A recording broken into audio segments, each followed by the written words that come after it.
Okay, we are now on the record for Wednesday morning civil docket, September 29, 2021. Okay, Mr. Flanagan, which number is yours? Number 22, Judge. Nada Hassel versus Farmers Texas County Mutual Insurance Company.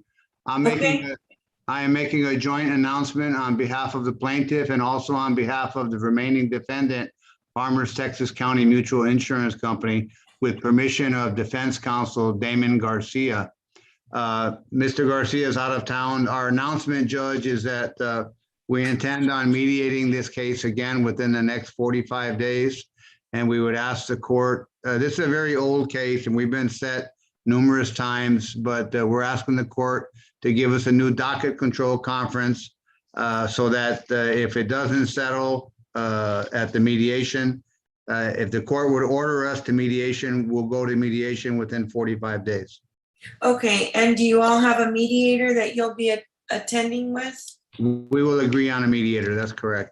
Okay, what we'll do then is I'm gonna set you for a status hearing on November 17th at 9:30 a.m. And that's more than 45 days, about 45 days out, so that you can attend that mediation. Thank you, Judge.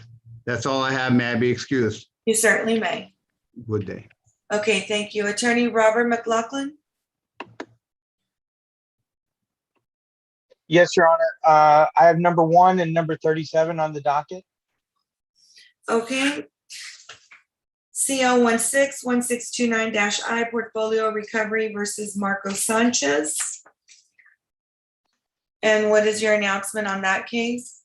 In this case, Your Honor, we're seeking judgment today. Okay, let me have the defendant's name called out 3 times. Marco Sanchez, Marco A. Sanchez, Marco Sanchez. Okay, the defendant's name being called out 3 times and no response, you may proceed.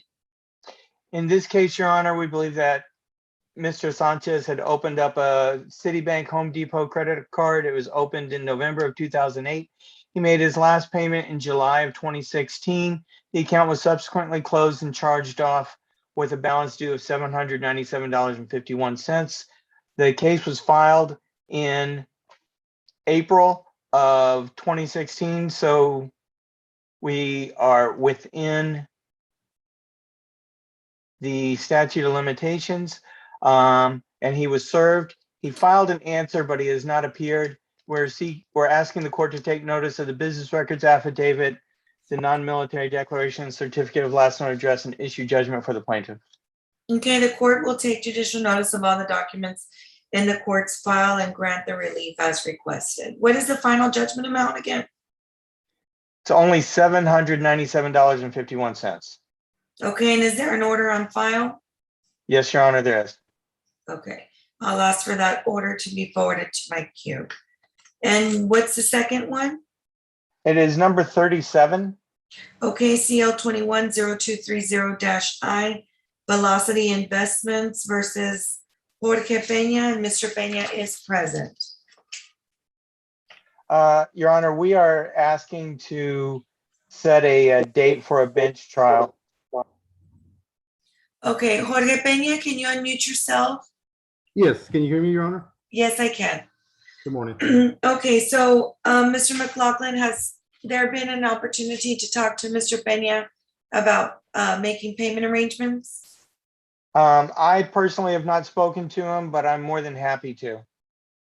Okay, Mr. Peña, do you have something to write with?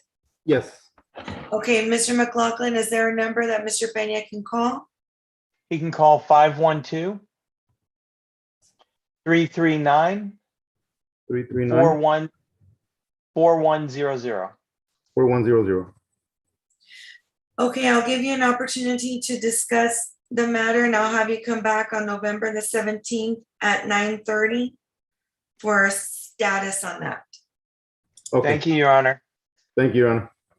That's Okay? all I have. May I be excused? You certainly may. Mr. Have a Peña, good you're day. also excused, sir. Thank you, Your Honor. Have a good day. Likewise. Okay, Mr. Ramirez? Yes, good morning, Your Honor. We're here on number 31 on the court's docket, and Ruben R. Ramirez on behalf of the defendant, Ms. Lydia Flores. And I did see opposing counsel on here. Good morning, Okay, Judge. Rob for the plaintiff. all right, CL 192210-I, Sophia Roy versus Lydia Flores. And what is the announcement? We're here for a status conference hearing, Your Honor. So discovery has been conducted, and we were needing a new trial date, new DCC from this court. Okay, and when are you expected to attend mediation? Right, we've we done already that. did, right? Yeah, I think When twice, was- actually. yeah. Okay, when did that occur? I can tell the court. Bear with me, that. Judge. I have calendars. One of them was fairly recent. Okay, so it was within the last year. Oh, yes, Your Honor. Okay, I believe so. so then you're just working the case up for trial? Yes, Your Honor. We're really far apart. Okay, So it doesn't seem like it'll be Yeah, we- reasonably settled. We mediated with Mr. Denham, according to my calendar, on January the 18th. And we actually mediated with Mike Zenka on September 24th of last year. So we need a trial date on this one. okay. All right, well, at this time, I'm not prepared to give you that, unfortunately, but I can have you come back on February the 9th when I hope to be prepared. Okay. So it'll be February the 9th at 9:30, and it'll be for status. Okay. All right. A couple more things, Your Honor.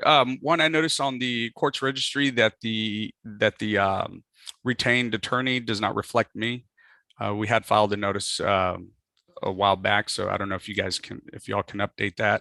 It's not us, it's the clerk's office. Okay. It's been our experience, or what I was explained, is that if there was already another attorney on there, then was there a motion for substitution on file or just a notice of appearance at file? A substitution, if I'm not mistaken, Your Honor.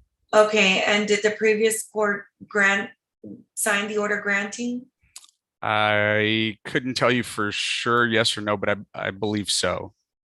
If there's an order granting already on file for that, then you can call the clerk's office and let them know that what date the order granting the substitution was signed.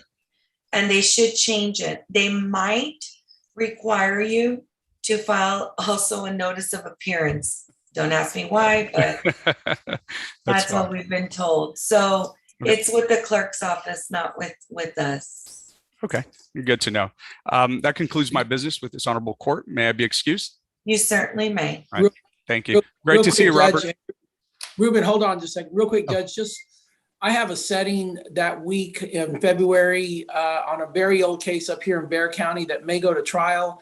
If I'm not available for the hearing on the 9th, can I have we're looking at trying to get a trial date. Can I have a paralegal attend on my behalf? Do I need to get another attorney in my office? What is the court's preference? The status, what's going to happen on those status dates is that it's the only way for me to be able to keep track of you all, right? So the status date, what'll happen is I will only be giving a DCC date at that point, because I'm in a different situation, Mr. Fischel, where I don't even have a courtroom right now. I had one, and then some issues, very unhealthy issues, happened in that courtroom. So I'll tell you, we won't be hearing a trial until we're in the new courthouse.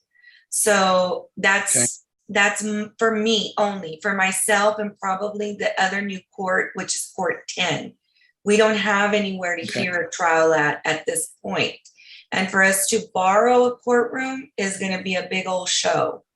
So just so you know, I'll only be probably giving you a DCC date. So it doesn't matter to me if you just have somebody from your office make an announcement. I'll be just giving a date, and then we'll be looking at summer to fall dates, just so you know that. All right, well, Judge, thank you very much. I appreciate you letting me know. And other than that, may I be excused as well? Yes, both of you may be excused. Thank you, Your Honor. God bless everybody. Likewise.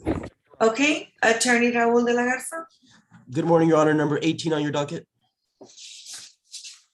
Okay, CO 144356-I, Rosario de los Santos versus Victoria Gonzalez.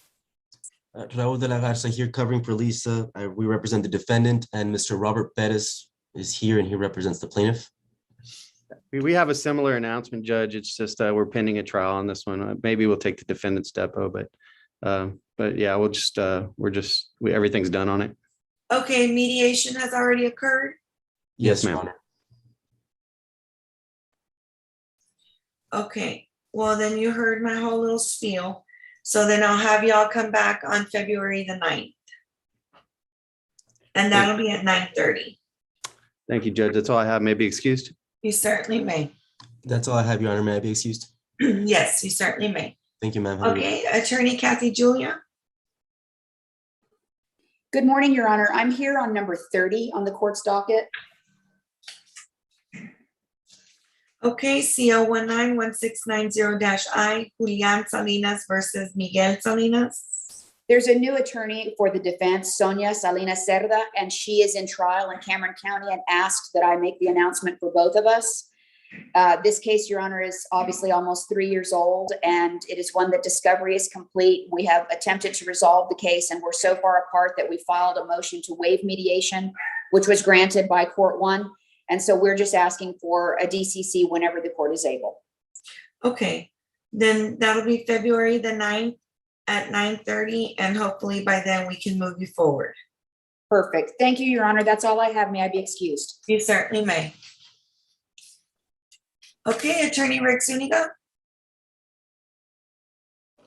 Good morning, Your Honor. Number 13 on your civil docket.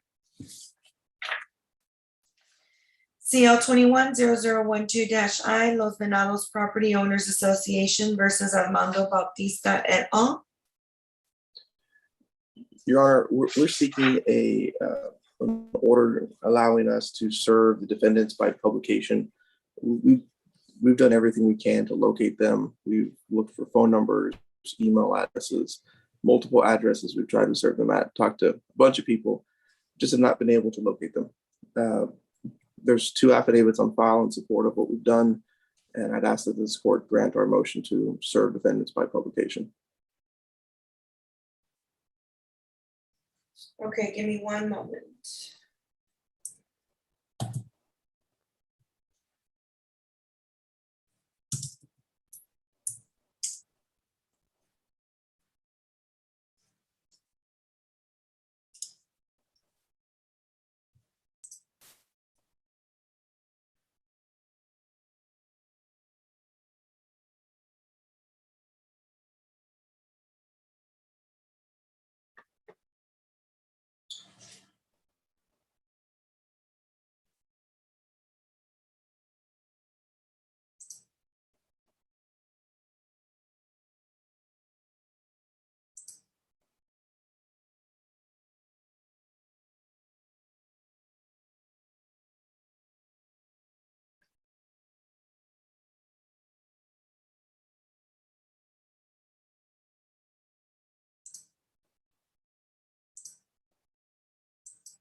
Okay. All right, so I do see that there is the required affidavits are on file. And I'm going to grant your motion for substitution of service and allow you to do the citation by publication. And you also need to file an order appointing the ad litem for the absent party, okay? Yes, Your Honor. We will go ahead and get an ad litem appointed pursuant to this order. And so then, how much time do you need for a second status on this? Your Honor, we can move quickly on this. So I anticipate 30 days would be more than enough time. Okay, we'll just do November 17th then. November 17th at 9:30. Thank you, Judge. Okay, anything else? That's all I have before the court. May I be excused? You certainly may. Thank you, Judge. Have a good morning. Likewise. Okay. Attorney Marco de Luna. Good morning, Judge. Good morning, sir. Judge, I had it was number 2 on the docket. It's an agreed divorce, and everybody signed off on it. Okay, that's F0025-21-9 in the matter of the marriage of Norma Trevino and Ernesto Trevino. And is Mr. Davis present? Yes, Judge, I'm here for Norma Trevino, and she's present as well on the screen. Okay, Ernesto Trevino, is he present? He should be, Judge. I sent him the Yes, Your Honor. link. Oh, there he Yes, is. Your Honor, I'm present.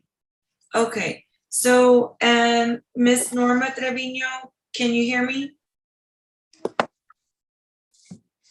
Yes, I can hear you. Okay, there she is. Okay, and I do, Miss Trevino, can you turn your camera on?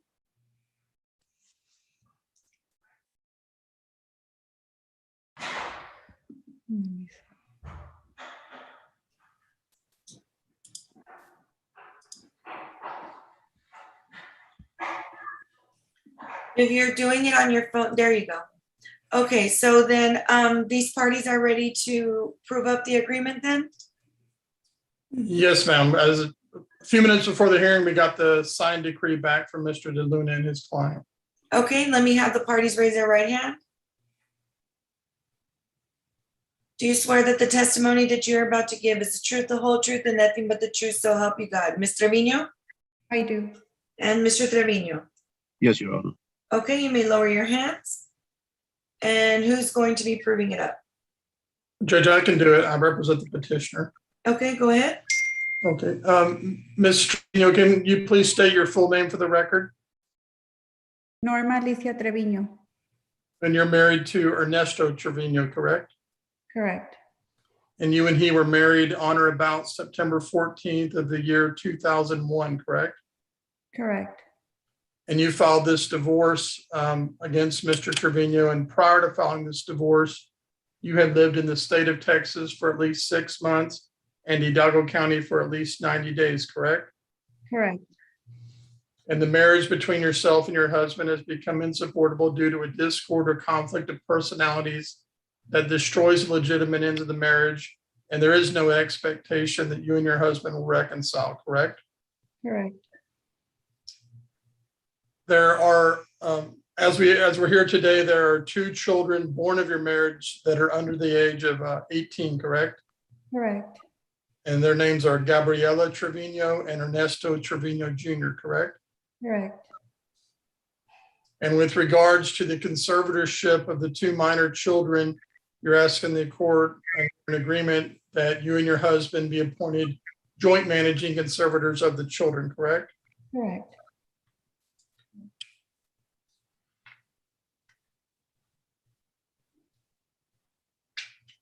And neither your husband or yourself are going to be appointed primary conservator of the children, correct? Correct.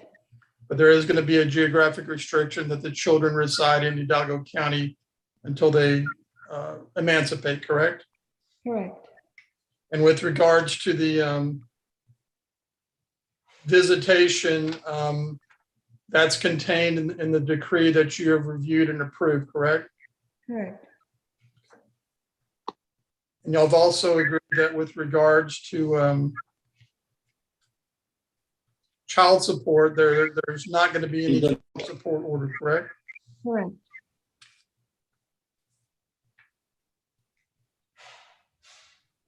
With regards to medical and dental insurance for the children, your husband Ernesto Trevino is going to be responsible for carrying the children under his employer-based insurance, correct? Correct. And any medical or dental expenses beyond the covered by insurance will be shared 50% between you and Mr. Trevino, correct? Correct. And all of these provisions with regards to the conservatorship, visitation, access, and support of the children, you believe they are in the best interest of your children, correct? Correct. And just for the record, can you tell the court how old are the two children we're talking about? Gabriela is 17 and Ernesto Jr. is 16. Okay. With regards to the division of the marital estate, you and your husband have also reached an agreement that is contained in the proposed final decree, correct? Correct. And with regards to all of the aspects of that property division, you believe that it's a fair and equitable division of the marital estate, correct? Correct. And you're asking the court to approve that division of the marital estate. Correct. Okay, and in particular, you and your husband have agreed that the property located at 1208 Encanto Boulevard in Mission, that property will be sold after payment of all expenses for the sale of the property, that you and your husband will split the net proceeds 50-50, correct? Correct. And with regards to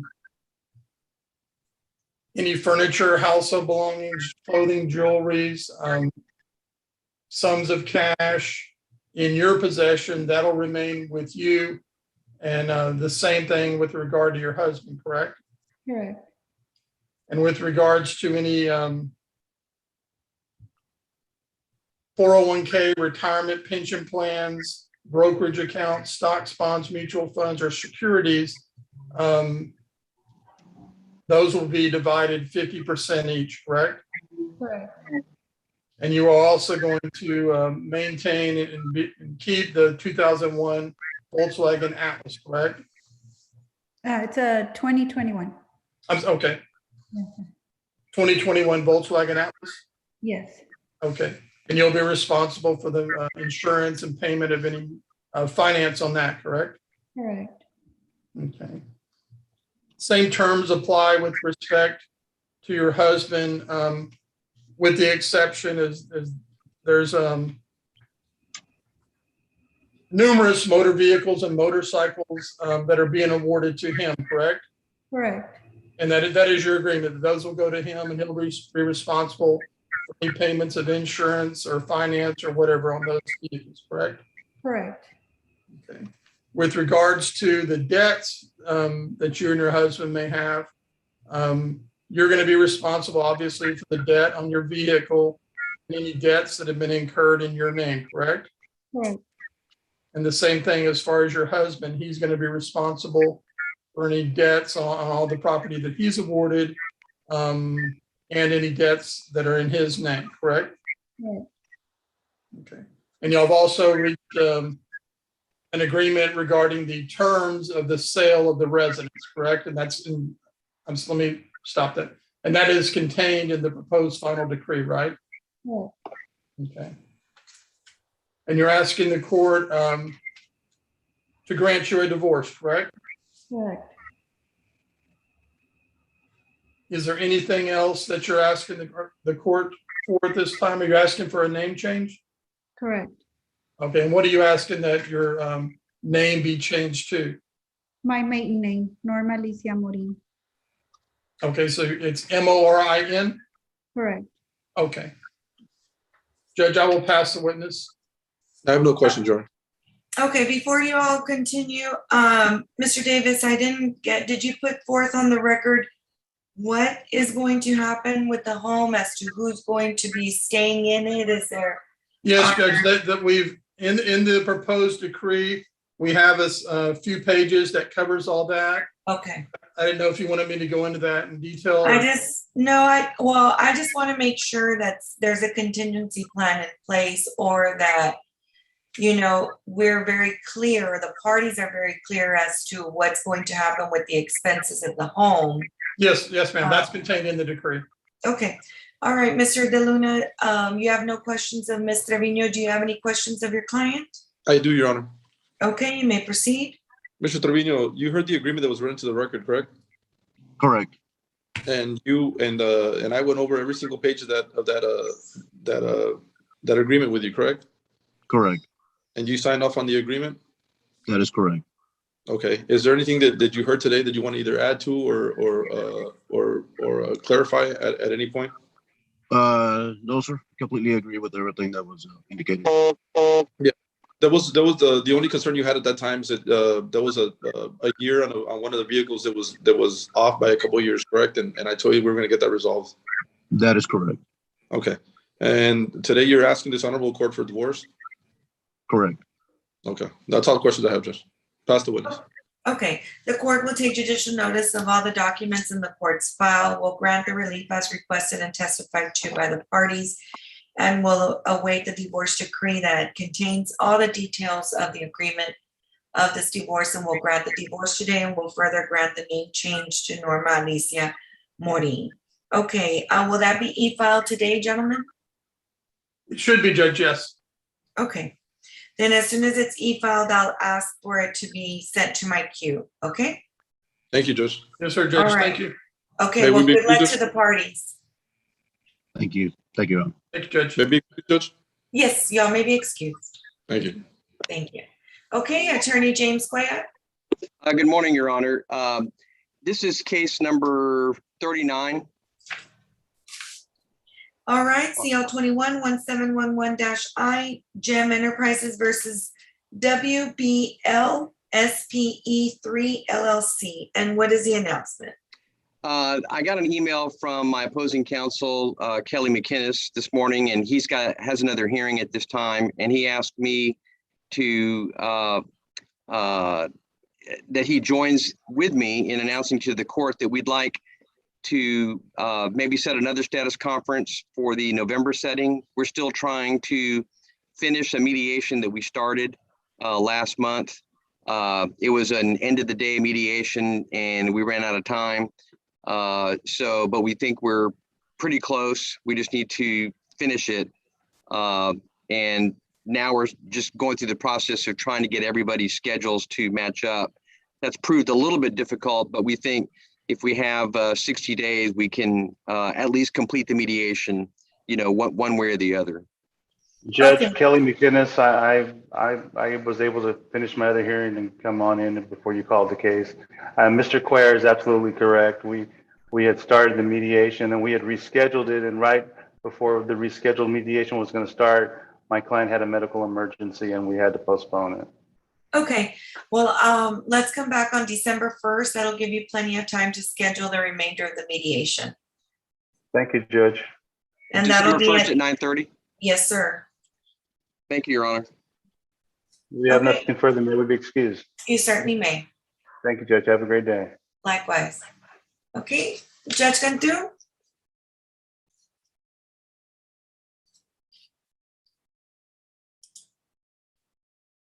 You're on mute, Judge.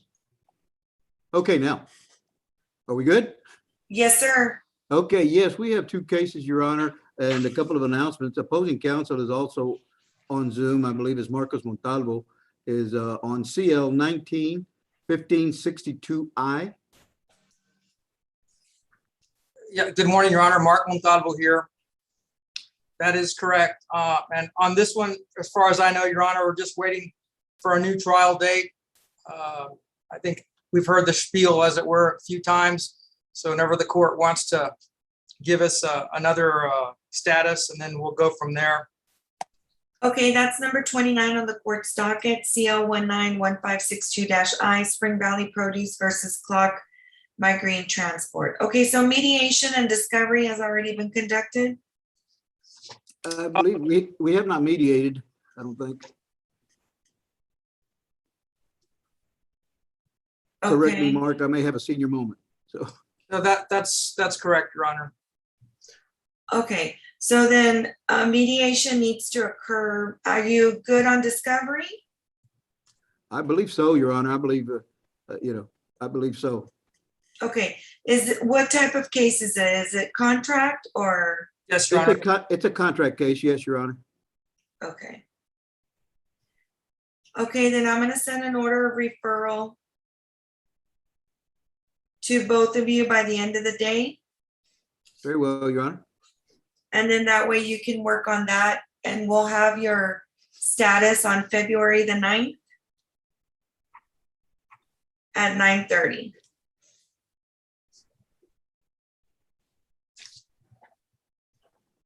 Okay, Very well, Your Honor.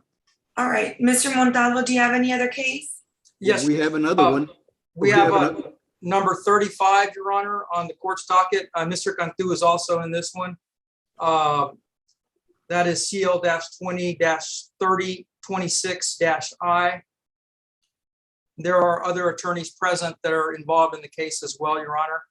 Mr. Richard Fryer and the plaintiff's attorney is Jose Hernandez. And Okay, on this case, Your Honor, this case is going to be the object of a motion to consolidate in the very near future with a case that's been filed in district court. The parties are the same. The factual matters are exactly the same. I've conferred with Mr. Fryer about it. He's in agreement that we should transfer this case to your court because this was the first file case. I spoke with Mr. Cantu. He hasn't given me a direct answer, but I'm assuming it's a no. I have not spoken with Mr. Hernandez about it. I will, before I end up filing the motion. And I just want the court to be aware that that's coming. I believe it meets all the parameters for the transfer. The next thing I'd like to mention, Your Honor, is that the nature of this case is it's a construction case and involves a breach of contract, essentially. It's the stem of all of the problems here. This case should be mediated immediately. There's been discovery done in your case, Your Honor, in this particular case, probably ad nauseum. And I think that the issues are very clear. And I think there's a glaring need to have this case mediated. And I would ask the court to refer us to mediation immediately.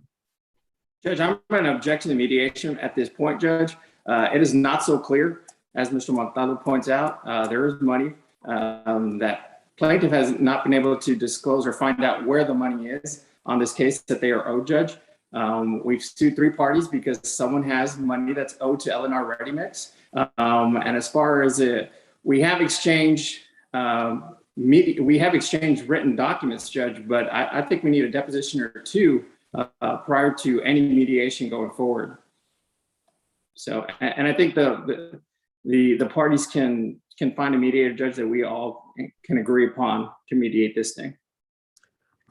Your Honor, Good morning, Judge. This is Richard Fryer with Sherryland Water Supply. I'm on board with what Mr. Montalvo is recommending to the court as far as referring to mediation. Just in the discovery that's been produced, it looks like it's going to get down to the numbers, and if we can get everybody into a room to talk about what the numbers are and where the numbers are, then I think we can move the ball on this case. Okay, Judge Cantu, you were saying? Your Honor, there's a couple of cases, one that was already filed that whereby, basically it is a construction case and it involves some liens, some construction liens, and it also involves some people, some subcontractors that have not been paid. And so it would be complicated and to consolidate these or to mediate at this point, I think we need a couple of depositions. I really do. Okay, well, mediation is going to have to occur before you go to any trial, and I wouldn't require you to go to mediation until after you've done discovery. But I am going to send an order of referral of mediation to you all and set a deadline. You can conduct your depositions prior to that date, and I expect that professional courtesies will be extended so that a mediation only occurs if you feel that you have all the information you need in order to mediate in good faith. Okay, so just continue doing what you're doing, work up your case, get those depots done because mediation will be happening. And I'll send that order of referral out to you all and assign the mediator. And I'll have y'all come back for that on December 1st. I want to see if you all are able to conduct your depositions, any outstanding discovery, and if mediation can occur by that time. That gives you a little over 60 days to do that. And so let's see if we're able to, how far we can make some progress by that time. So it'll be December 1st at 9:30. Very well, Your Honor. Thank you, Judge. Thank you, Your Honor. Okay. Thank you. May I be excused, Your Honor? May we be excused? Yes. If you have no other further business, you may be excused. Well, thank you very much, and you have a great day and stay safe, Your Honor. Thank you. Thank you, Judge. Likewise. Thank you. Okay, Attorney Beth Thaddeus. Morning, Your Honor. I have number 26 on your docket. Okay, CL 174898-I, Martha Salinas versus Santiago de Leon.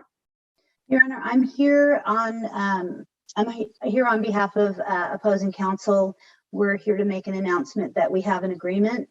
Mr. Bustos, his office called me this morning. He is not feeling well this morning, and he asked me to announce on his behalf.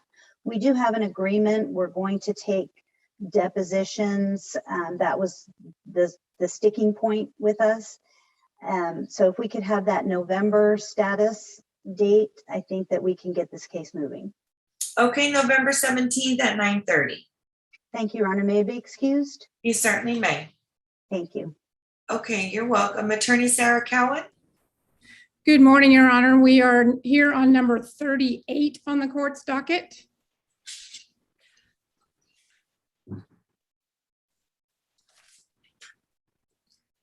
CL 211043-I, Maria Flores Garcia et al. Versus State Farm. Yes, Your Honor. Sarah Cowan here on behalf of State Farm Lloyd's.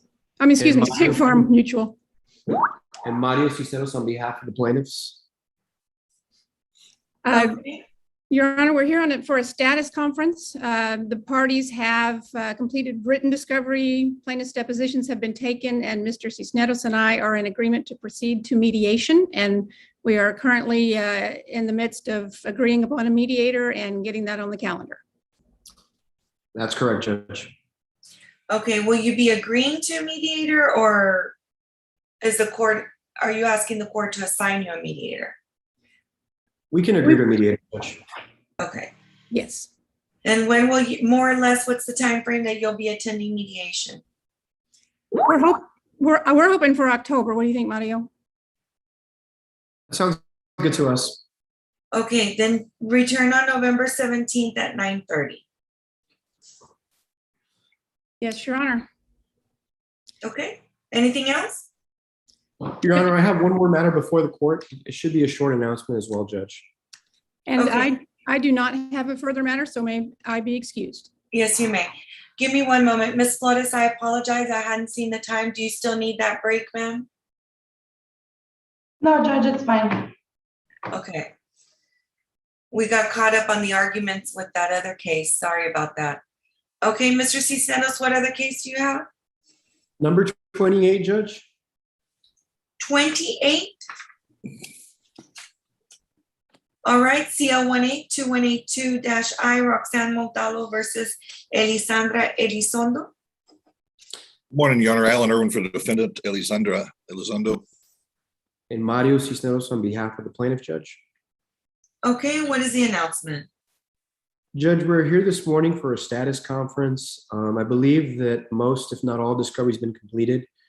We attempted to mediate this case in November of last year. Unfortunately, we were unable to reach an agreement. I don't think this is one that we're going to be able to settle without going to trial. And I've been present for the other announcements this morning and the process in which the court is setting cases for trial. So I would not be opposed to being set up for another status conference in a couple of months. Okay, since it looks like you're heading to trial, then you'll come back on February the 9th at 9:30. February 9th at 9:30. Do I need to send you an order to that effect, Your Honor? No, sir. So it'll be just February the 9th at 9:30. All right. Okay, anything else? Thank you so much. Thank you, Your Honor. Okay, y'all have a good day. You as well. Judge. Okay, Attorney David Solis. Good morning, Your Honor. I have two cases. I know on number 27 on the court's docket, Mr. Seelhoff is present, and I will be making an announcement for the other defendant, Sonia Salinas Cerda, because she is in trial in Cameron County. Okay, let me call the case. CL 181527-I, Melba Cross versus Isabel Duarte Viana et al. Go ahead. Yes, Your Honor. Good morning. This is a case that's very, very old. It's been mediated, we completed discovery. We just need a trial date, and I am aware that trial date cannot be given out, so a status hearing is what we need. Mr. Seelhoff, do you have anything you want to add to the announcement? No, I agree with Mr. Solis. This is one we're just waiting to try it. Okay. And for the record, Your Honor, Sonia Salinas Cerda, the announcement I made is the same for both of us. She's also of the opinion that we need to proceed forward. Okay, so February 9th at 9:30. I do have one other case, Your Honor, if we're done with this case. Okay, Mr. Seelhoff, do you have any other case? I have nothing else before the court. If I may please be excused. You certainly may. Take care. Thank you, Your Honor. Have a great day. Likewise. Okay, what other case, Mr. Solis? It's number 33 on the court's docket. Okay, CL 200962-I, John Harris versus Leonardo Daniel Gutierrez. For the record, Your Honor, David Solis on behalf of the plaintiffs. The previously assigned attorney is on the docket sheet. I don't know who substituted in for Mr. Davis in this case. Your Honor, it's Janelle Gasso for the defendants. Hi, Janelle. Good morning. Good morning. Okay, and what is the announcement, counselors? Same announcement as I just made. We've mediated the case, we completed discovery. We are just waiting for present this to a jury. Okay, Ms. Gasso, anything to add? No, Your Honor, this case was mediated earlier this year. So like Mr. Solis said, we're waiting for a trial setting. Okay, then you'll come back on February the 9th at 9:30. Okay. I have no other business before this court, Your Honor. Okay, you may be excused. Ms. Gasso, do you have May I be another? excused? Yes. Yes, Go Your ahead. Honor, I have number 34 on your docket. CL 21834-I, Jeanette Martinez versus Mariana Refugio Martinez. Your Honor, I believe Mr. Del Kosofsky's on. There he is. I am. Hello, good morning, Your Honor. Good morning. Okay, what is the announcement? Your Honor, very similar to the last one, we already mediated this case in June of this year, and we are just waiting a trial setting. That's correct, Your Honor. Okay, February 9th at 9:30. Okay, thank you, Your Honor. May I be excused? Yes. Mr. Kosofsky, do you have another one? I do, thank you, Your Honor. Number 24 on your docket. Serato. CL 173694-I, Agustin de los Reyes Cerrato versus State Farm Mutual Auto. Okay? Judge, I don't know if I saw a memo, Tiarina here, or if there's anyone here on his behalf, his firm's behalf. I did see Mr. Tijerina on. I don't know what happened to him. Your Honor, for the court's edification, this is a case I took over from Mr. Abago's office. There was mediation on this case. I'm calling the client in. I'm hoping that I can maybe still get this case settled. I don't think mediation's necessary because they've given us the last number, but I'm just having a heart-to-heart with the client. So I'm hopeful we can get it settled. I don't know if the court just wants to set it for another status, but hopefully we either will have some dismissal papers there or I can update the court at that point. Okay, would November 17th give you enough time or do you need to go into December? I believe that's sufficient, Your Honor. Okay, then November 17th at 9:30, if you can let Mr. Tijerina know. Okay, and that was November 17th, right, Your Honor? Yes. I sure will. Thank you. That is all I have now. Okay, you can. Thank you. All right, have a good day. You too. All right, Attorney Frank Guerra. Good morning, Your Honor. Frank Guerra. I'm here on number 5 on your civil docket. This is a final hearing on an agreed divorce. All parties have signed off on the final decree. All attorneys and parties have been in agreement. This was mediated by Miss Marisa Carranza Hernandez, and everything turned out great.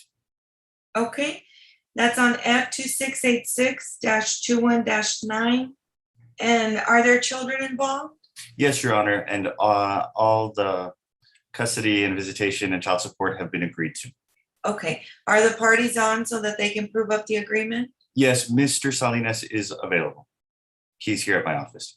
Okay, now I did receive a note that Miss Evans was going to be stepping in for Mr. Sanchez. Have you heard from Miss Evans this morning? No, Judge, I was told the same thing, but we're ready to prove up the divorce if that's okay with the court. Okay, and you said that both parties already signed off on it, correct? Oh, yes, Judge, everything has been agreed to for a couple of weeks. Okay. All right, and Ms. Rodriguez, can you hear me?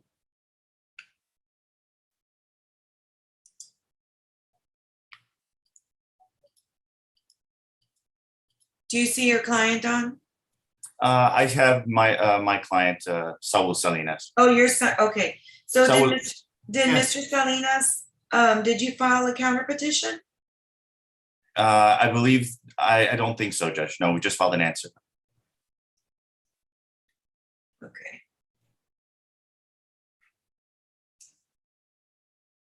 All right, well, because you all already, you Signed agreed off. to it and you signed off on it, I'll go ahead and let you prove it up with your client. Thank you, Judge. Okay, Mr. Salinas, can you hear me? Yes, ma'am. All right, please raise your right hand. Do you swear that the testimony that you're about to give is the truth, the whole truth, and nothing but the truth, so help you God? Yes, ma'am.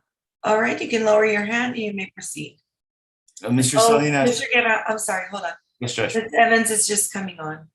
Yes, Judge. Hold on. Ms. Evans, we're getting started with the prove up. Yes, Judge. Okay, I'm not sure if Ms. Rodriguez is on. She didn't answer. Judge, I'm not sure either. I just know that they did tell me that it was agreed, so. Yes. Okay, so we're getting, Mr. Salinas is gonna go ahead and testify to what they agreed to. Okay. Yes, Your Honor. Okay, go on, Mr. Guerra. Yes, ma'am. Yes, Judge. So, Mr. Saul Salinas, are you aware that you are the respondent in the matter of the marriage of Lisa Rodriguez and Saul Salinas in the interest of Austin, Sean, Aiden, Ethan, Alexander Salinas? Yes. And you're aware that you signed a waiver of service on this case. Is that correct? Yes. Have you been living in this state for the past 6 months and a resident of this county for 90 days? Yes. Okay. Were you married to Miss Rodriguez on October 8th of 2011 and separated on January of this year? Yes. Do you have any hopes that this marriage is gonna be reconciled, that you guys are gonna be getting back together? No. Right. Do you know if Miss Rodriguez is pregnant at this time with your child? No. As far as the conservatorship and the visitation, you were attendance in a mediation at my office and we agreed to all the terms. Is that right? Yes. Okay. You guys don't have any assets together. Is that correct? No. Yes. You're asking this court to approve the agreement that we agreed to at mediation, which will allow you to start visiting your kids, right? Because you haven't been able to see them. Yes. Okay, Judge. I have no other questions of the witness. Okay, Ms. Evans, do you have any questions for him? No, Your Honor. All right. Okay, and you said child support is set and medical support is set? Yes, Your Honor, it is. Okay. And he's gonna start visiting with his children, is that correct? Yes, Judge. He's been without seeing them for about 3 months. It's been killing him. All right. Okay, so then when can I expect for that to be Submitted? filed? It was, Your Honor, and then it seemed to have been returned by the court, I think, because it was awaiting the hearing. Okay, then I'll request for it to be sent back to us. Yes, Judge. Okay, and then I'm gonna take judicial notice of all the documents in the court's file, and I will grant the relief requested, and then I'll look for that divorce decree that has the details of the agreement, okay? Yes, Your Honor. We appreciate it very much. All May I right. be excused? Yes, you certainly may. Thank Thank you. you, Judge. May I be excused as well? Yes, Thank y'all you. may be excused. Thank you. All right. God bless you. Likewise. Okay, Mr. Tejerina, now the announcement was made on your case with Mr. Kosofsky. I'm so sorry, Judge. I was in this morning. I don't know if you saw me. I did. I'm so sorry, but I'm back in now. I'm using the computer instead of my phone. It's okay. All right. So then he made an announcement that he would be speaking with his client and have a heart-to-heart, and was hoping that it might be settling. And That would so be great. he asked for an additional status. So we set it for November 17th at 9:30. Thank you so much, Judge, and I apologize about that. That's fine. Do you have another case? No, ma'am. May I be excused? You certainly may. Hi, Marisa. Go Irish. Okay, Attorney Graciela Orellana. Good morning, Your Honor. I have two on your docket this morning. The first one is number 32. CO 1929229-I, Xochitl XOCHITL Rivera versus Gina Martinez. Graciela Orellana for the plaintiff, Your Honor. On this one, defense counsel Sonia Salinas Cerdas, you've heard this morning is in trial in Cameron County. Same announcement as the other attorneys have made. We're just needing a trial date on this one. Our status hearing in this court until future. So notice. mediation and discovery, depositions, everything's been conducted? It has, Your Honor, for mediation. In the previous court, I have filed a motion to waive mediation, which was granted back in March of 2020. Because negotiations usually with Allstate aren't very successful. All right, so then go ahead and come back on February the 9th at 9:30. Okay, Judge. I'll let defense counsel know on this one. And the second one is number 25. Okay, that's CL 174211-I, Noé Sosa versus Rafael Arredondo. Graciela Orellana for the plaintiff, and I think Mr. Paul Wilson may be here for Mr. Sabo.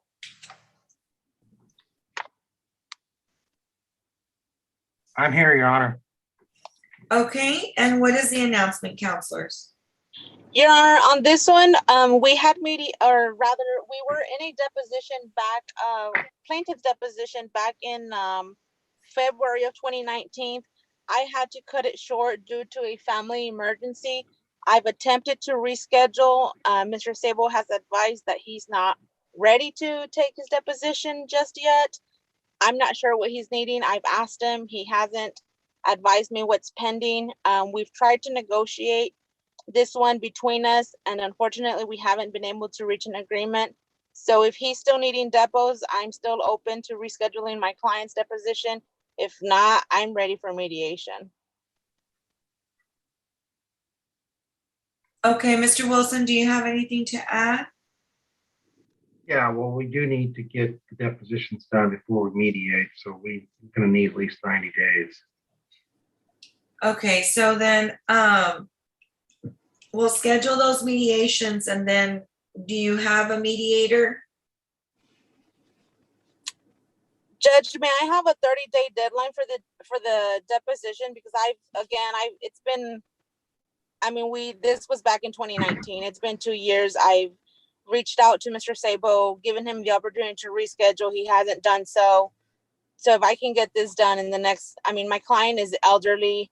He's not doing well health-wise. So I'd like to get this deposition done and out of the way as soon as possible. Okay, what I'm gonna do is I'm gonna send an order of referral, and I'll have deadlines on there. Okay, Judge. Okay.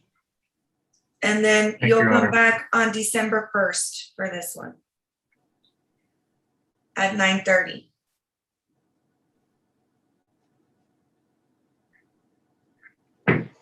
Okay, anything else? Okay, Judge, I have Got it. nothing further this morning. May I be excused? Yes. Mr. Have a Wilson, good- do you have anything else? No, Your Honor. Okay, y'all have a good day. Thank you. Okay, Ms. Hurtado?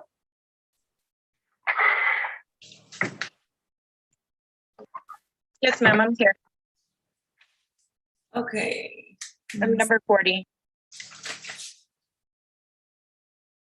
Okay.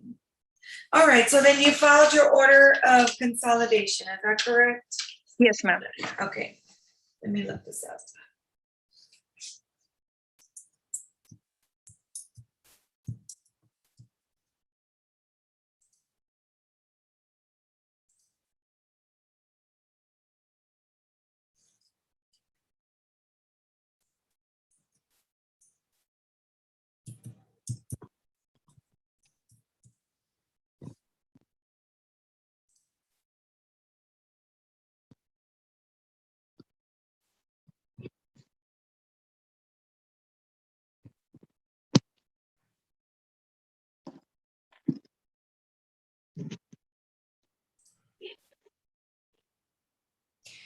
Okay, so then the last time that we were here, it was noted that there had already been a previous case with respect to the children. Let me just ask, I do have some people from the AG's office here. Is anybody from the AG's office here on this case? Which case is that, Your Honor? This is on F1202-21-9. It would be the Hurtado children. I'm not here on that one, Judge, but I can look it up if I can have a few minutes. Okay, I just want to make sure, because she did properly file her motion and I did sign the order to consolidate. Okay.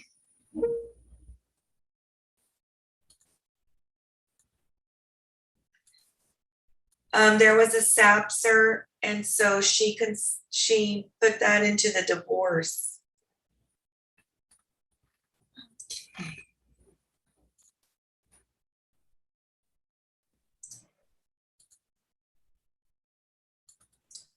And I just want to make sure that it's not needing your intervention.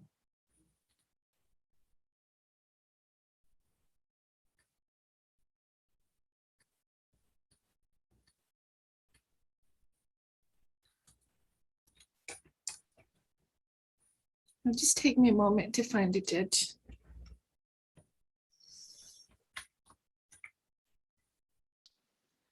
Judge, I know you said the last name was Hurtado. Do you have a first name? So that we can look. Chenoa, Chenoa.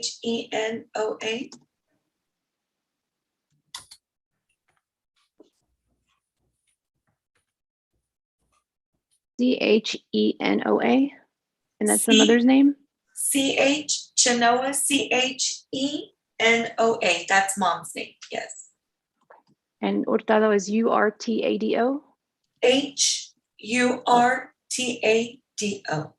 Hurtado.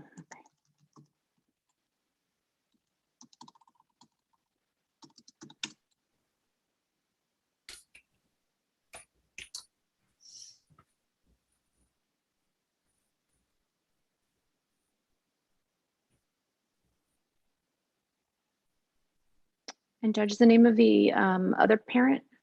Victoriano. Hurtado.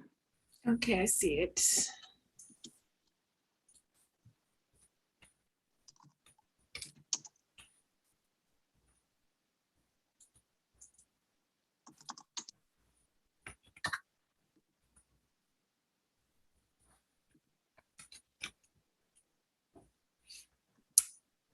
Judge, I found it. This is Isabel.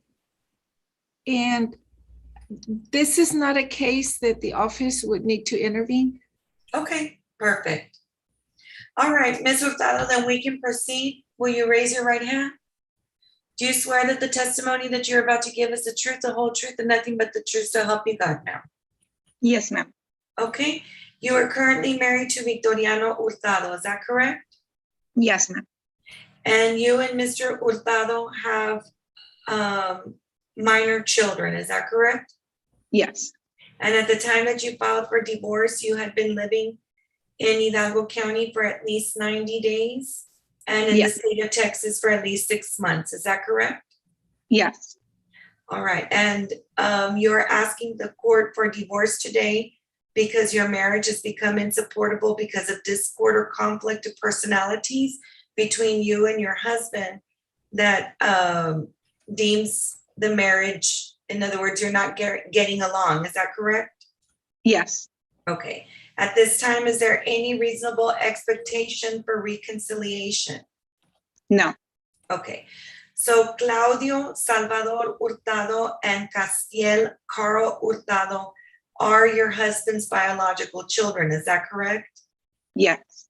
However, Rowena Shanoa Hurtado is not your husband's biological child, is that correct? Yes. Now, you have indicated on your divorce decree that Rowena's biological father has signed an acknowledgement of paternity. Is that your testimony today? Yes, ma'am. Okay. And did Mr. Hurtado sign a denial of paternity? Yes, ma'am. Okay. And were those documents, where were they filed? Hidalgo County. Okay. And you have no community property and no separate property, is that correct? Yes, ma'am. And you also have no community debts, is that correct? Yes, ma'am. And you are asking the court that any debts that you incurred from the date of separation, which was April 1st, 2018, that were incurred solely by your husband be his responsibility, and any debts solely incurred by you be your responsibility. Is that correct? Yes, Judge. And ma'am, what was your date of marriage? December 28th, 2012. Okay. And you are asking for a name change, is that correct? Yes, Judge. And your maiden last name is what? Nakowitz. Okay, and that is spelled Knakiewicz. Is that correct? Yes, Judge. Okay. And your husband, Victoriano, did sign the divorce decree that has been e-filed with the court. Is that correct? Yes, Judge. And I'm looking at that signature right now. And is he still residing in Donna, Texas? Yes, Judge. Okay. Then the court will accept the divorce decree as signed, will grant the relief as requested and testified to, and that was set forth in further detail in the divorce decree that would be filed with the court, and I'll ask for it to be sent to my queue and signed off. Just a reminder, you, although I've accepted your testimony, you are not divorced until I sign that divorce decree, okay? Yes, ma'am. All right. Okay, anything else, Ms. Hurtado? No, ma'am. May I be excused? Yes, you may, and the best of luck to you, ma'am. Thank you as well. Okay. Okay, Ms. Trevino? Yes, Your Honor. I'm here on number 8 on your docket, and that's F 537718-9. I don't see Mr. Hinojosa or Mr.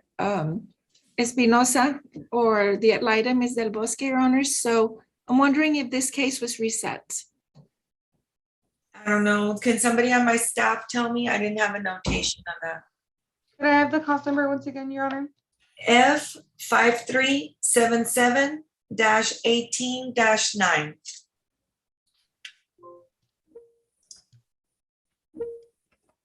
No, Judge, my indication is that it's set for this morning. There's nothing else that has been filed. Okay, I'm not sure why they're not on, Ms. Trevino. Okay. Let me reach out to them, Judge, see if they're gonna sign on or not. Okay. And I'll recall you if you can just let me know. Okay. All right, thank you. Yes, ma'am. Okay, Mr. Ornelas? Good morning, Your Honor. Good morning. Number 3 on your docket, Your Honor. F0257-21-9 in the matter of the marriage of Karen Ayala and Jose Ayala. Good morning, Your Honor. Javier Ornelas on behalf of the respondent, Jose Ayala. Good morning, Your Honor. Marisa Carranza Hernandez on behalf of the petitioner, Karen Ayala. Okay, and what is the announcement? We have an agreement this morning, Judge. We don't have the decree yet, but we would like to do a prove-up with the submission of a decree to follow. Okay, and is Mr. Ayala present? Yes, Your Honor. He's right here next to me. And do both of your clients speak English? My client does, Your Honor. My client does as well, Judge. Okay, Ms. Ayala and Mr. Ayala, please raise your right hand. Do you swear that the testimony that you're about to give is the truth, the whole truth, and nothing but the truth, so help you God? Yes, Your Honor. You have to speak up. Your Honor. Yes. Okay, they've each indicated yes. You may lower your right hand, and who will be proving it up? I will, Your Honor. Okay, go ahead. Please state your name for the record. Karen Ayala. Ms. Ayala, are you married to Jose Ayala? Yes. Hold on. Ms. Hernandez, we couldn't hear you. My court reporter couldn't hear A you. little closer. Hold on, Judge. Ms. Ayala, are you married to Jose Ayala? Yes. And were you married to Mr. Ayala? I'm sorry, Judge. I still We still can't hear you. Okay. Give me just a second. Is that better? Yes. I was trying to avoid any feedback since I've got two going in the same office. Okay, yeah. Go ahead, Okay. try it. Please state your name for the record. Karen Ayala. Ms. Ayala, are you married to Jose Ayala? Yes. And were you married on June 4th, 2010? Yes. And you ceased to live together as husband and wife on December 8th of 2020, is that correct? Yes. And you have 2 children Yes. with Mr. Ayala? Yes. And their names are Mariela and Mauricio. Marieli. Marieli and Mauricio. Yes. And at this time, you are not pregnant? No. And Mr. Ayala is the father of both of those children? Yes. And you have been a resident of Hidalgo County and the state of Texas for the last 6 months? Yes. And at this time, you are asking that the court give you a divorce because you and Mr. Ayala cannot get along and stay married. Is that Yes. correct? Correct. And you're asking that you be named primary conservator of the children. Correct. Yes. And you and your husband will be joint managing conservators. Yes. Correct. And Mr. Ayala will have visitation in accordance with a standard possession order. Correct. Yes. And child support will be at $375 a month. Yes. And medical support will be through the state agency. You've submitted an application for CHIPS, is that right? Correct. And so Mr. Ayala's medical support will be $57 per month. Yes. And in terms of your property, there is a house that you own together, Yes. and you're asking the court to award that property to your husband. Yes. And he has 180 days to refinance that property in only his name. Yes. And if he's unable to do so, then the property will be sold with the proceeds split equally between the two of you. Yes. And he will be responsible for continuing to make the payments on that house until it is sold. Yes. And separate from that, he has a car that he's driving. It's a Volkswagen, and you're asking that that be awarded to him. Yes. And you're driving a 2017 Jeep and Compass, and you're asking that that be awarded to you. Renegade, yes. A renegade, I'm sorry. And separate from that, any personal property in his possession will go to him, except for a desk and chair that you're gonna make arrangements to pick up. Yes, And all personal property in your possession will go to you. yes, And you have no other community assets no, and no other community debt. no, And you're asking the court for a divorce today. yes. And you believe that this division is in the best interest of all the parties and is fair. Yes. No further questions, Judge. Okay, Mr. Ornelas, do you have any questions of Ms. Ayala? I have no questions of this witness, Your Honor. Okay, do you have any questions of your client? I do, Your Honor. Go ahead. Is your name Jose Ayala? Yes, You heard the testimony given by your wife. Is that correct? yes, You heard the agreement made between the parties. Is that correct? yes, sir. You understand that agreement? Yes, sir. And you are asking the court to approve and accept that agreement? Yes, sir. And you think that agreement is a fair and reasonable division of the community estate? Yes, All right. And you're also asking this court for divorce? yes, No further questions, Your Honor. Okay, then the court will accept the testimony as testified to and will grant the divorce today and the relief requested. And how much time do you need to e-file that divorce decree? Judge, the divorce decree is ready to go, so it's just a matter of signature at this point. I would say 2 weeks. Okay, so I'm gonna go ahead and set a tickler for October the 8th. So that it can be submitted by then, and it's to be signed off by the parties and by the attorneys. Yes, Your Honor. All right, well, best of luck to both of you. Thank you. Thank you. Okay. Thank may you, be Judge. excused. Okay, Ms. Trevino, did you get a hold of anybody? Yes, Judge, I was able to make contact with Mr. Espinosa's office. They indicated that he's at another hearing and will be signing on later. I was not able to make contact with Mr. Hinojosa's office. Okay, well, let's see if they do get on by the time that the end of the docket. I'd hate to make you wait. But we're getting close to the end. So you have on your, you have that Abel Hinojosa's on this with Mr. Espinosa? Yes, Your Honor. Okay, And Miss Cynthia Del Bosque is the ad litem. okay. All right, then I'll recall it if you want us to be on standby. Okay, thank you, Judge. Okay, Mr. Moreno? Good morning, Judge. I have number 6 on your civil docket, Judge. F 3924-17-9. Okay, in the interest of minor children, and I do see that Miss Palacios Love is also on here. I believe Anna Hansen is here for the Attorney General's office also, Judge. That is correct, Judge. Okay, and are we ready to proceed with the final hearing? Yes, Your Honor. We are ready to proceed, Judge. I just did want to let the court know that the parties have submitted an agreed order based on an MSA.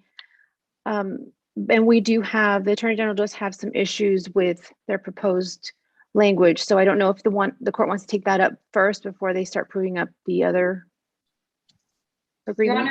Honor, we actually did an MSA. We sent it over to the Office of the Attorney General for their approval or signature. We haven't received a response by email yet as to what changes they would like.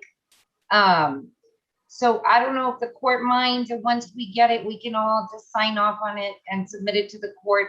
There is an attached MSA, and I believe it has been filed with the court. Okay, so the issue that the Attorney General's office has, Ms. Hanson, would it affect the agreement that the parties have already entered into? Yes, Judge. So the parties agreed to no child support based on a gift of a property to mom. We just don't ever agree to waive support in lieu of a property gift like that. So it's not necessarily that we're not in agreement with it. We just don't agree with it. We just always let the court decide that it's in the best interest of the children. And that's what we ask that the court find. But the real issue is on the arrears. So part of that agreement, as far as that he will not be required to pay child support going forward, also zeroes out all arrears and requires mom to give him what looks like a credit of $73,000 and some change, which is what they're saying is the value of this property. So the issue we have is that the medical arrears that are currently owing, and we did file a pay record yesterday, so hopefully that's on the court's queue, does have a very small amount of arrears that we would object to the release of in the amount of $1,021.65, and that's for the medical arrears. Your Honor, So we would just, I'm sorry. that's okay. So we would just ask that the court confirm that and order the payment of that amount. And then the language on the credit, it looks like she's supposed to fill out a direct payment affidavit. And I don't know if the parties are going to be requesting that we somehow enter that into our system, because then it's going to look like she got overpaid $73,000. And I understand what really the parties look like they're trying to do is offset that value for future child support. Yes. Your Honor, so first and foremost, it was not part of the agreement to waive any back pay on any medical because she has Medicaid, so we knew we couldn't do that. And I think that's reflected on the MSA, and it should be reflected that only it was applying towards child support only and not medical support. I believe that's reflected on the order, Your Honor. We are asking for the credit of the 73, an estimate of 73,000, Your Honor. This is a separate property owned by my client that doesn't have anything to do with this relationship, but he is, it's kind of essentially somewhat of a buyout, Your Honor. And so she and the kids want to reside in that home. We're also stipulating that the parties were never married. And that home would be then gifted to her in lieu of child support, which would give them a credit of about 73,000. And Judge, Ms. Love might be correct. On page 15 is where the language is. And so it says child support, retroactive child support, and or arrears. And sometimes that's just, we refer as child support as both medical and child support. So if we could just get a clarification that it's as to child support only and then get that confirmation on the medical, then that would clear up that problem. We do still have the problem of this credit, and the amount is, I'm sorry, $71,647. So if we get a direct payment affidavit, we're not going to be entering that into our system because it would look, like I said, it would make it look like he would be in future pay. Right. The MSA, we don't ever sign off on them because we don't want to be bound by later being able to come back and modify this order if the state requires it because of the interest that is assigned. So that's kind of where we are whenever we are at, people waiving child support in the future.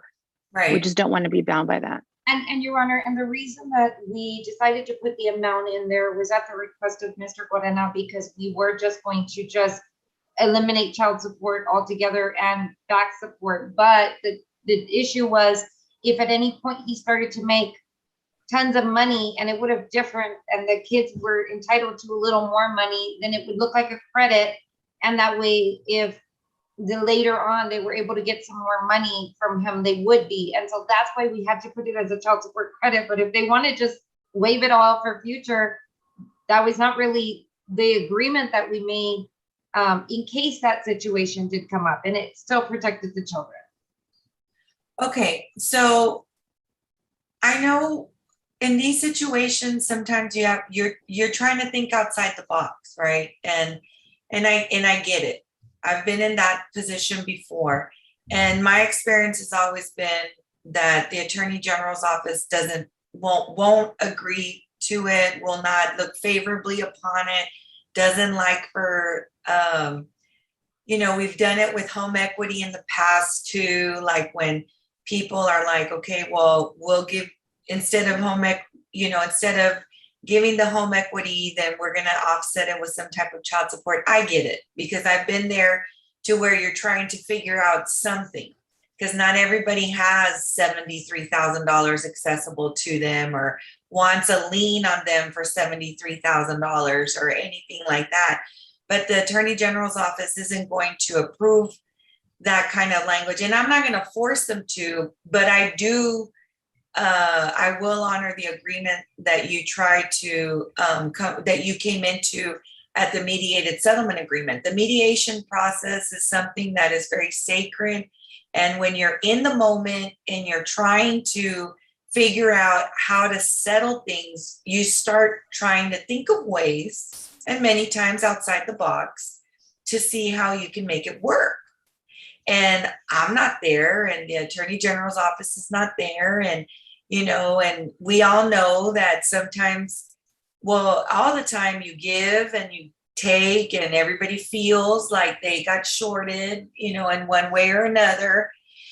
But the whole spirit of the mediation process, it flows, and only you all know as the parties why that agreement was made. And only you all know, well, why you're thinking these things. And I get it.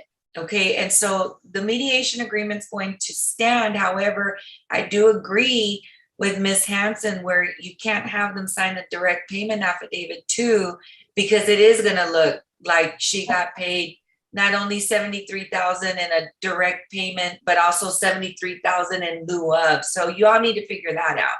Either that doesn't get signed, or if it gets signed, just know it's not going to get filed by the AG's office. Your Honor, and if I may, I just want to make sure, because if this guy walked in with a check for $70,000 and made a payment to the AG's office, I'm pretty sure they would take it and say, no, don't overpay anything or future pay. So it's kind of like the same thing. It's the same thought process. So if they take any future pay from anybody else, then they should take a future pay from my client. And that's basically what it is, because this is property that he could sell and then just make a future pay. And so because he's giving the property straight over to her and not having the opportunity to sell it like he would be able to sell it, then the issue is that he's being lost to that opportunity. I don't think the AG should be able to tell him no. And then that does affect our agreement. So I think that they should accept the future pay, because they accept future pay for everybody else. And Judge, we actually end up always on affidavits of direct payment. We will put a zero. We will zero them out. We will not put somebody in future pay. And so it's not our policy. Now, if they actually receive a cash flow payment that puts them in future pay, that's a totally different thing from what a direct pay affidavit is, which is what Ms. Love is requesting that we enter. If we get extra payments through actual cash payments that flow to mom, then yes, we are going to, put those on there as future pay because she actually got money. But what they're asking is that she put in a affidavit that, she received money when really what she got was the property, and that we put it on our system as a cash flow. Another problem is because there's still medical support owed, that future pay, even if it was $5,000, would be also applied to any medical arrears. So it's not, we don't have a way of saying, oh, this future pay as this to child support only. So it's going to look like he's overpaid $73,000. And even if we set medical support at the $98 or whatever it was that the parties agreed to, we're not going to collect it because we're going to be showing he's overpaid in $73,000. So I think it could be a good contractual agreement between the parties. I'm fine leaving that language in there. I just wanted to let the parties know that we're not going to be putting it on our system. And so would it be an issue if I might got my client to pay in full the medical support that he owes, and then also get a cash flow payment? Because that's essentially what would happen if he went and sold the property. He would pay it in advance and it would be a cash payment. It's not necessarily that it's just a property. It's that she's getting the benefit of the bargain of being able to get a property that's worth over $71,000, and he's not going to get credit for it. And I just want to make sure that everything's done correctly, because I've had clients pay something in advance and it's not completely on the record, and then they're saying, well, that's not what it was supposed to go to. So I No, rather, but I think if he's going to give her that according to your MSA, then, I mean, he has to be zeroed out on any child support arrears. And so I don't think they're saying that they're not gonna zero him out. They're just not going to enter in that as a direct payment. okay. I mean, that's what I'm understanding, Ms. Hanson, is that Right, because he Judge, can't and- be, because if he does give her that in his mind, he's giving it to her in lieu of in lieu of a cash payment. So he does need to have a zero child support arrears. Now, medical support arrears is different because she doesn't have any control. He doesn't have any control. It's owed to the state. So there's nothing he can do about that. But in actual child support arrears, I mean, I think that if you enter it as a zero judgment in lieu of, I mean, that I have seen, I would see that you all would zero him out, wouldn't you? Yes, and we have, right now, I think he only owes $98, something like that in the child support. So that's not a problem zeroing him out on any arrears or child support. And we have no problem entering future child support in the amount of zero. So that order is going to run zero until all the children emancipate. And I would assume that if the mom came back and tried to modify it and try to set support, then Ms. Love could come back and say, Judge, we had this agreement. Right. But putting it forward like, in our system is what's going to cause the problem, because the children are continuing, as Ms. Love said, on a government health plan going forward. So any of that payment would never go to the state, because it would show that, she got overpaid. Well, and she did sign one, Your Honor, so we can do it with the understanding that it's going to be an attachment to the final decree of divorce as an exhibit so that we have it for our records. But if they don't want to put the actual number in, then we're okay with it, just as long as they're honoring whatever that number is. And so if we attach it to the final decree, then it'll become part of that record, and we're okay with that. Okay, then as long as we're on the same page, let me go ahead and swear in the parties and give me their names. Your Mr. Honor, Moreno. both parties are going to need interpreters, Judge. And Your Honor, we did put a waiver on the order, not thinking about it. We did put a waiver of testimony on the record on there. So I don't know if the court's just willing to accept it if all the parties sign off on it, or do you want us to sign a statement of evidence so we don't have to send out a new order? No, just submit the order. I'll have it forwarded and I'll cross it out and I'll put on there. I always read the orders. Okay.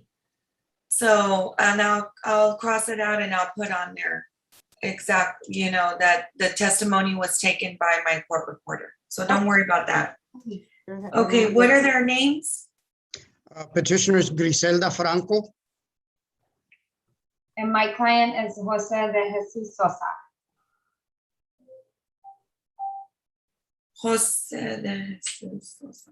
You said Griselda Franco? Correct. Okay. Just go slow on the agreement so that it can be interpreted to them. But let me have Ms. Franco and Mr. Sosa please raise their right hand. Ms. Castañeda? Ms. Franco y Mr. Sosa, por favor, levanten su mano derecha. Do you swear that the testimony that you're about to give is the truth, the whole truth, and nothing but the truth, so help you God? Jura que el testimonio que está a punto de dar es la verdad, toda la verdad y nada más que la verdad. Ms. Franco? Sí. Yes. And Mr. Sosa? Yes. Okay, Mr. Sosa, if you're going to require the services of an interpreter, then you will need to answer in Spanish. Other than that, you will be required to answer in English. Do you want to move forward in English or in Spanish? Spanish. Okay, then just make Ms. Castañeda, please let him know that all his answers need to be in Spanish then. Mr. Sosa, todas sus respuestas van a ser en español. Sí. Yes. Okay, let him know they can lower their hands. ¿Pueden bajar su mano? Okay, Mr. Gorena, go ahead. You know, I would just like to announce prior to the testimony that as part of the agreement, there was a petition for divorce filed in F 1874-18-10. We have filed an agreed motion for non-suit on that case, and we're proceeding on the SAPSR this morning.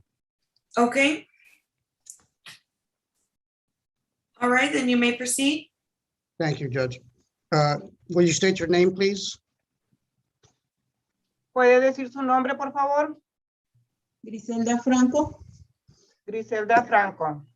And Ms. Franco, as a result of a relationship that you had with Jose de Jesus Sosa, you have 2 minor children, is that correct? Ms. Franco, a la relación que tenía con el señor Sosa tiene 2 niños menores de edad, ¿correcto? Sí. Yes. And Mr. Sosa is the biological father of that child, of those children, I'm sorry, is that correct? Y el señor Sosa es el padre biológico de los niños, ¿correcto? Sí. Yes. And have you and Mr. Sosa reached an agreement regarding the conservatorship, possession and access, and child support for those children? Y usted y el señor Sosa han llegado a un acuerdo tocante a la conservatoria y posesión de los niños, ¿correcto? Sí.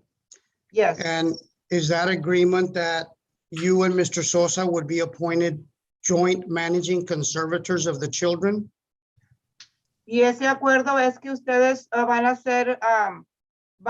ser posesionarios juntos de los niños. Sí.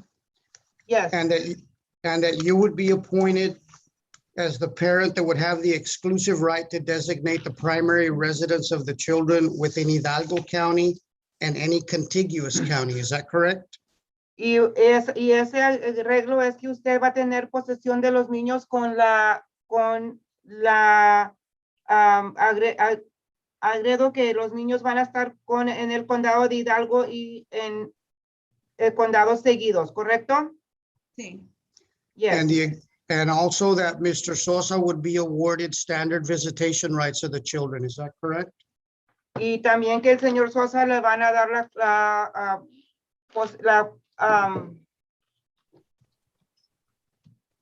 la posesión standard, ¿correcto?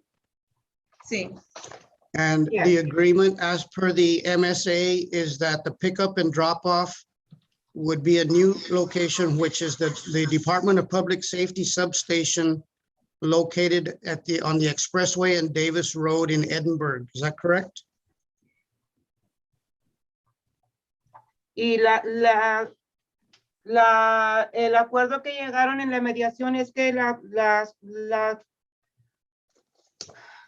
están de acuerdo en que la posesión se va a tomar en el departamento de Public Safety que está en el Expressway por el Davis Road en Edimburgo, ¿correcto? Sí. Yes. And in discussions with the court that we've had this morning, your agreement is that Mr. Sosa is gifting you a piece of property where you and the children have been residing, which is Lot 20, Valle Alegre subdivision. Is that correct? Y las discusiones que hemos tenido en esta corte ahorita es que usted se va a quedar con una propiedad que es el lote 20 de Valle Alegre subdivisión, ¿correcto? Sí. Yes. And in exchange for Mr. Sosa gifting you that property for you and the children, he has executed a deed that he would not owe you child support. Is that correct?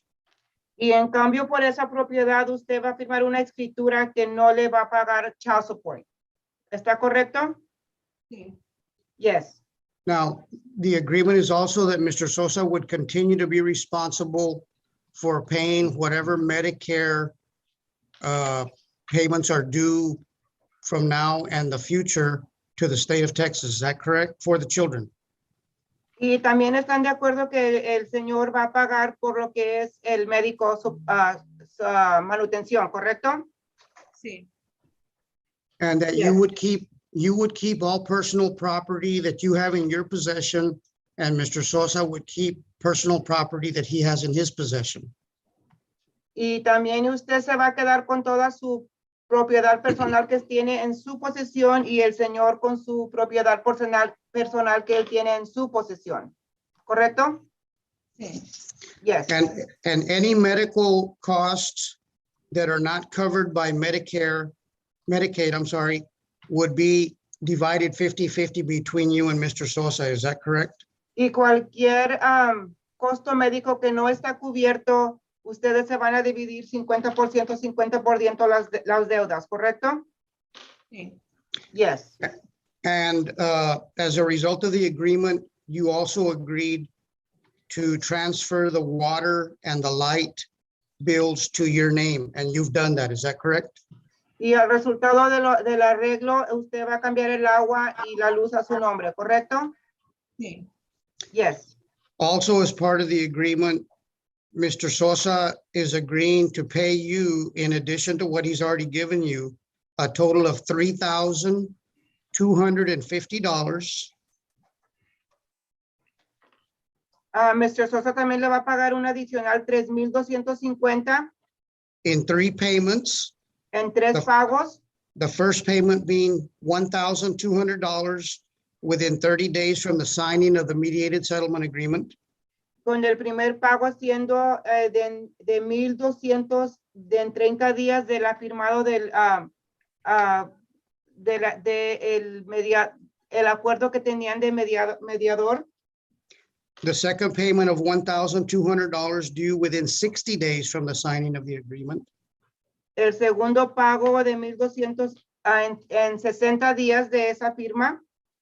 And the balance of $850 due within 90 days from the signing of that agreement. Y el último pago de 850 en 90 días de esa firma. Is that correct? ¿Es correcto? Sí. Yes.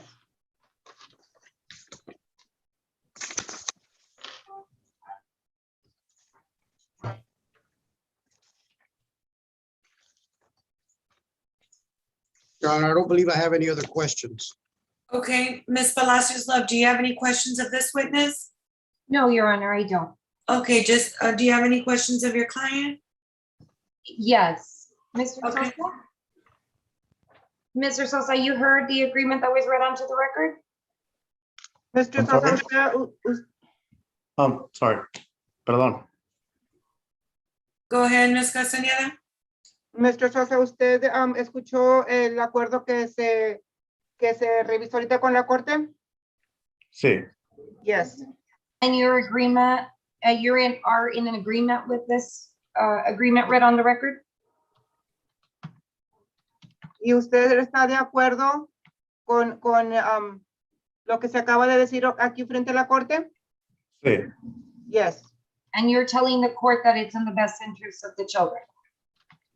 Y usted le está diciendo a la corte que esto es en el mejor interés de los niños. así es, sí, Yes.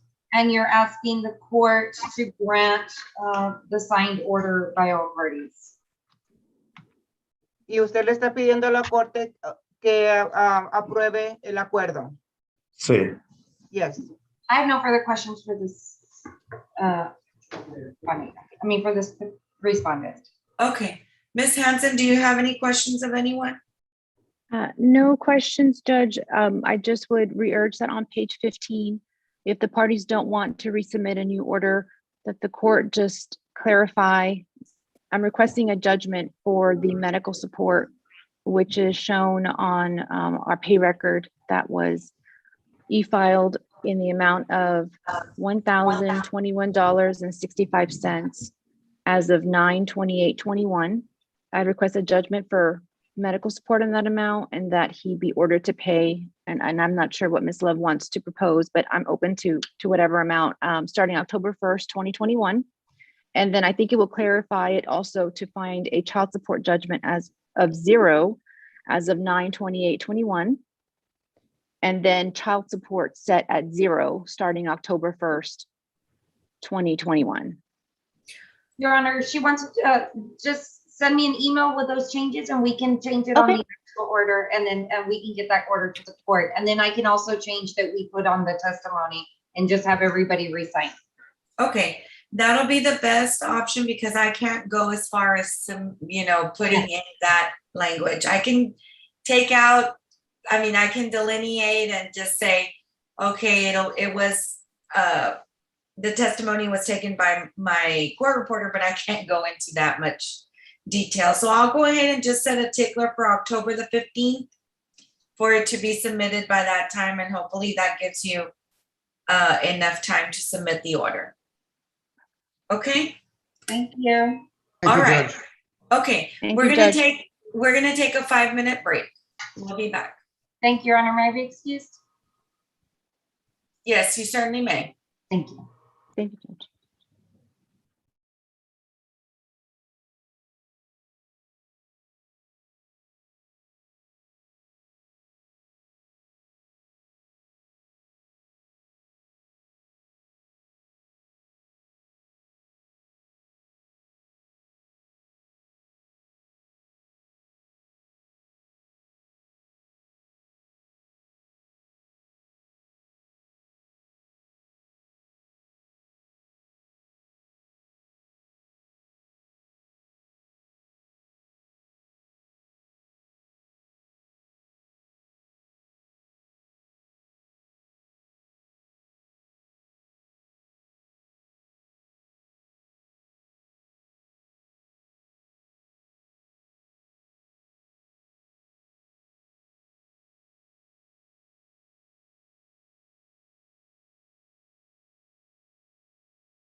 Okay, Ms. Flores, are you ready?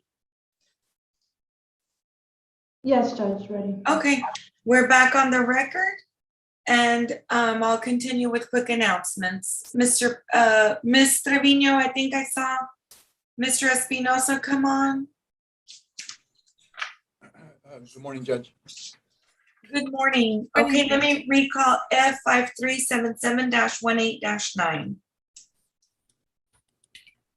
Peter Espinosa for Rosita Estrada. Office here for Mr. Perez. Isabel Trevino for intervener, the office, the state of Texas. Okay, and what is the announcement? Judge, we have, we're very close to an agreement that broke down, I guess, last night. So we are going to be going to mediation, Your Honor. I believe we agreed on a mediator. Okay, so you agreed to a mediator? Yes, I believe we did. Okay, and by when will you be mediating? Judge, with the holidays, we had said 30 days unless something comes up. We need to check with the mediator for availability. Is that correct, Mr. Espinosa? Judge, I would say about 45 days. Maybe we can reset for a final or a status. Okay, what I'm gonna do is I'm gonna set you up for a status on November the 17th. If for some reason you have a final agreement, then go ahead and prove it up on that time, November 17th at 9:30. And if you can please let Ms. Del Bosque know, because we just noticed that the link was inadvertently not sent to her. That's right, Judge. She's a guardian ad litem, and then we have about 2 mediators we have in mind at this point. Yes, Judge. Okay. So, And don't forget the AG's office intervened, so they also need to be included in any final language. absolutely. All right, then we'll see. I was going to say, I'm still having issues accessing the file. I know I did send a letter today to the OAG, letter of representation. Hopefully, I don't know if Mr. Espinosa is able to access it or not. Oh, that's So, great. It sounds like the Attorney General's office didn't have you as the attorney of record, Mr. Cavazos. So, Ms. Trevino, if you can make sure that it's Jaime Cavazos. Yes, That's the Judge. attorney. Yes, Judge, I will make that change. That way he can access it. I was going to say, I believe Mr. Espinosa is also having issues. Is that correct or no? Well, Judge, this is the issue with the county, the district clerk. Oh. And I think we even called your office yesterday and they said, well, for some reason, they're not making it public and we're not sure why. Any case that is, what they had told me, Judge, any case that is a non-disclosure, that we would need to go to the courthouse and physically be able to access a computer there. And it just makes it very cumbersome. And I know we talked about it last time. I just wanted to update you that we're still fighting that battle. Okay. All Thank you, right. Judge. That's all I have. Okay, then we'll see you on November 17th. Thank you, Judge. May we Thank you, be excused? Judge. Yes. Thank you. Okay, Attorney Fidel Peña. Good morning, Your Honor. Here on number 9 on your docket, it's a friendly suit. CL-21-2724-I. I'm with the plaintiff, Maria Science, and the minor, Marlene Science. Okay, and who's here for the defense? Good morning, Your Honor. Victor Quintanilla on behalf of Ms. Gonzalez, the defendant judge. Okay, and then I do have Ms. Canales on as the ad litem. Yes, Your Honor. Good morning, Melissa Canales for Miss Marlene Science. Okay, and who will be proving it up, Mr. Peña? I think Mr. Quintana was going to do it, unless you want me to do it, Victor. Either or, doesn't matter. I'm happy to go. Go. Okay, who are we swearing in? Miss Maria Science, the mother of the minor. Okay. She's sitting in front of me. All right, Ms. Science, will you please raise your right hand? Oh, I'm sorry, Your Honor, she needs an interpreter. Okay, then just go slow on the agreement. Ms. Castañeda, are you ready? Yes, ma'am. Okay, Ms. Science, do you swear that the testimony that you're about to give is the truth, the whole truth, and nothing but the truth, so help you God? Ms. Science, jura que el testimonio que está a punto de dar es la verdad, toda la verdad y nada más que la verdad. Sí. Yes. Okay, you may proceed, Mr. Quintanilla. Thank you, Your Honor. Ms. Science, good morning to you. Buenos días. Buenos días, Ms. Science. Buenos días. Good morning. Ma'am, you understand we're here in regard to your daughter, in regard to a settlement with my client. Sí entiende que estamos aquí por un asentamiento para su hija con mi cliente, ¿correcto? Correcto. Correct. You understand that's in regard to a car accident that happened there in Hidalgo County on October 2020. Y estamos aquí por un accidente que ocurrió aquí en el condado de Hidalgo en octubre del 2020, ¿correcto? Correcto. Correct. All right, and your daughter's sitting right there next to you, correct? ¿Y su hija está enseguida de usted, correcto? Correcto. Correct. And she was a passenger in a car that was driven by my client, correct? Y ella era una pasajera en el carro que estaba conducido por mi cliente, ¿correcto? Correcto. Correct. And an accident happened between that vehicle and another one, correct? Y ese accidente fue con ese vehículo y otro vehículo, ¿correcto? Correcto. Correct. Right. Now, at the time of the accident, your daughter was 16, and now she is currently 17 years of age. Al tiempo del accidente, al momento del accidente, su hija tenía 16 y ahora es 17. Correcto. Correcto. Correct. All right. And you filed this lawsuit claiming that your daughter, Marlene, sustained some injuries as a result of that accident. Y esta demanda se hizo porque Marlene ocurrió daños en este accidente, ¿correcto? Correcto. All right. And as a result of the car accident, your daughters received medical treatment. Is that correct? Y al resultado de este accidente, su hija recibió tratos médicos, ¿correcto? Correcto. Correct. She was transported from the scene by ambulance to the hospital here in Harlingen, correct? Y ella fue transportada del accidente, de la cita del accidente al hospital de Harlingen, ¿correcto? Correcto. Correct. You also received physical therapy and some x-rays and an MRI from Jorge Science. Is that correct? Y también recibió terapia física y un MRI de, I'm sorry, I missed the place, Mr. Quintanilla. Jorge Science. De señor Jorge Science, ¿correcto? Correcto. Correct. All right. And you incurred some medical expenses on behalf of your daughter. Is that correct? Y usted ha ocurrido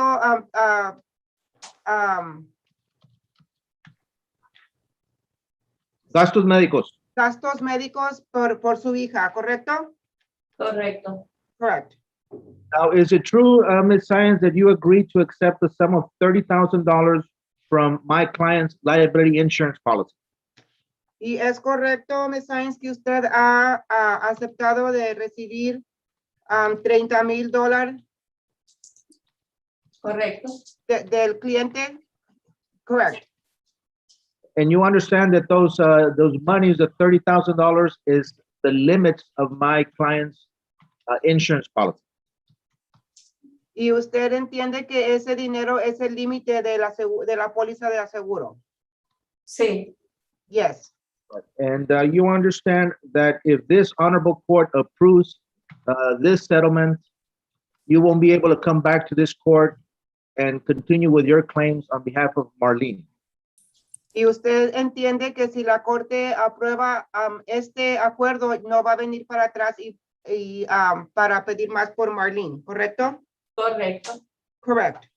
And you understand that under the law, you have every right to ask for a jury trial in connection with your daughter's claims.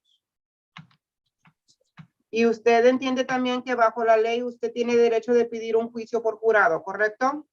Correcto. Correct. But instead of going presenting your case to a jury, you're asking this court to approve the settlement between your daughter and my client. Pero en lugar de ir a un jurado, usted está pidiendo que se apruebe este acuerdo, ¿correcto? Correcto. Correct. Right. And do you believe this in your daughter's best interest to waive the right to a jury trial? ¿Y usted cree que es este el mejor acuerdo de no ir al jurado por el derecho de su hija, correcto? Correcto. Correct. And you understand that out of these monies, the $30,000, you are responsible to pay your lawyer, Mr. Peña, for representing you and your daughter in this case. Y usted entiende que con este dinero, los 30,000, usted es responsable de pagarle a su abogado, Mr. Peña, ¿correcto? Correcto. Correct. And you also understand that out of these monies, the $30,000, you will be responsible for any outstanding medical expenses or healthcare liens on behalf of your daughter. Y usted entiende que también que con este dinero usted es responsable por cualquier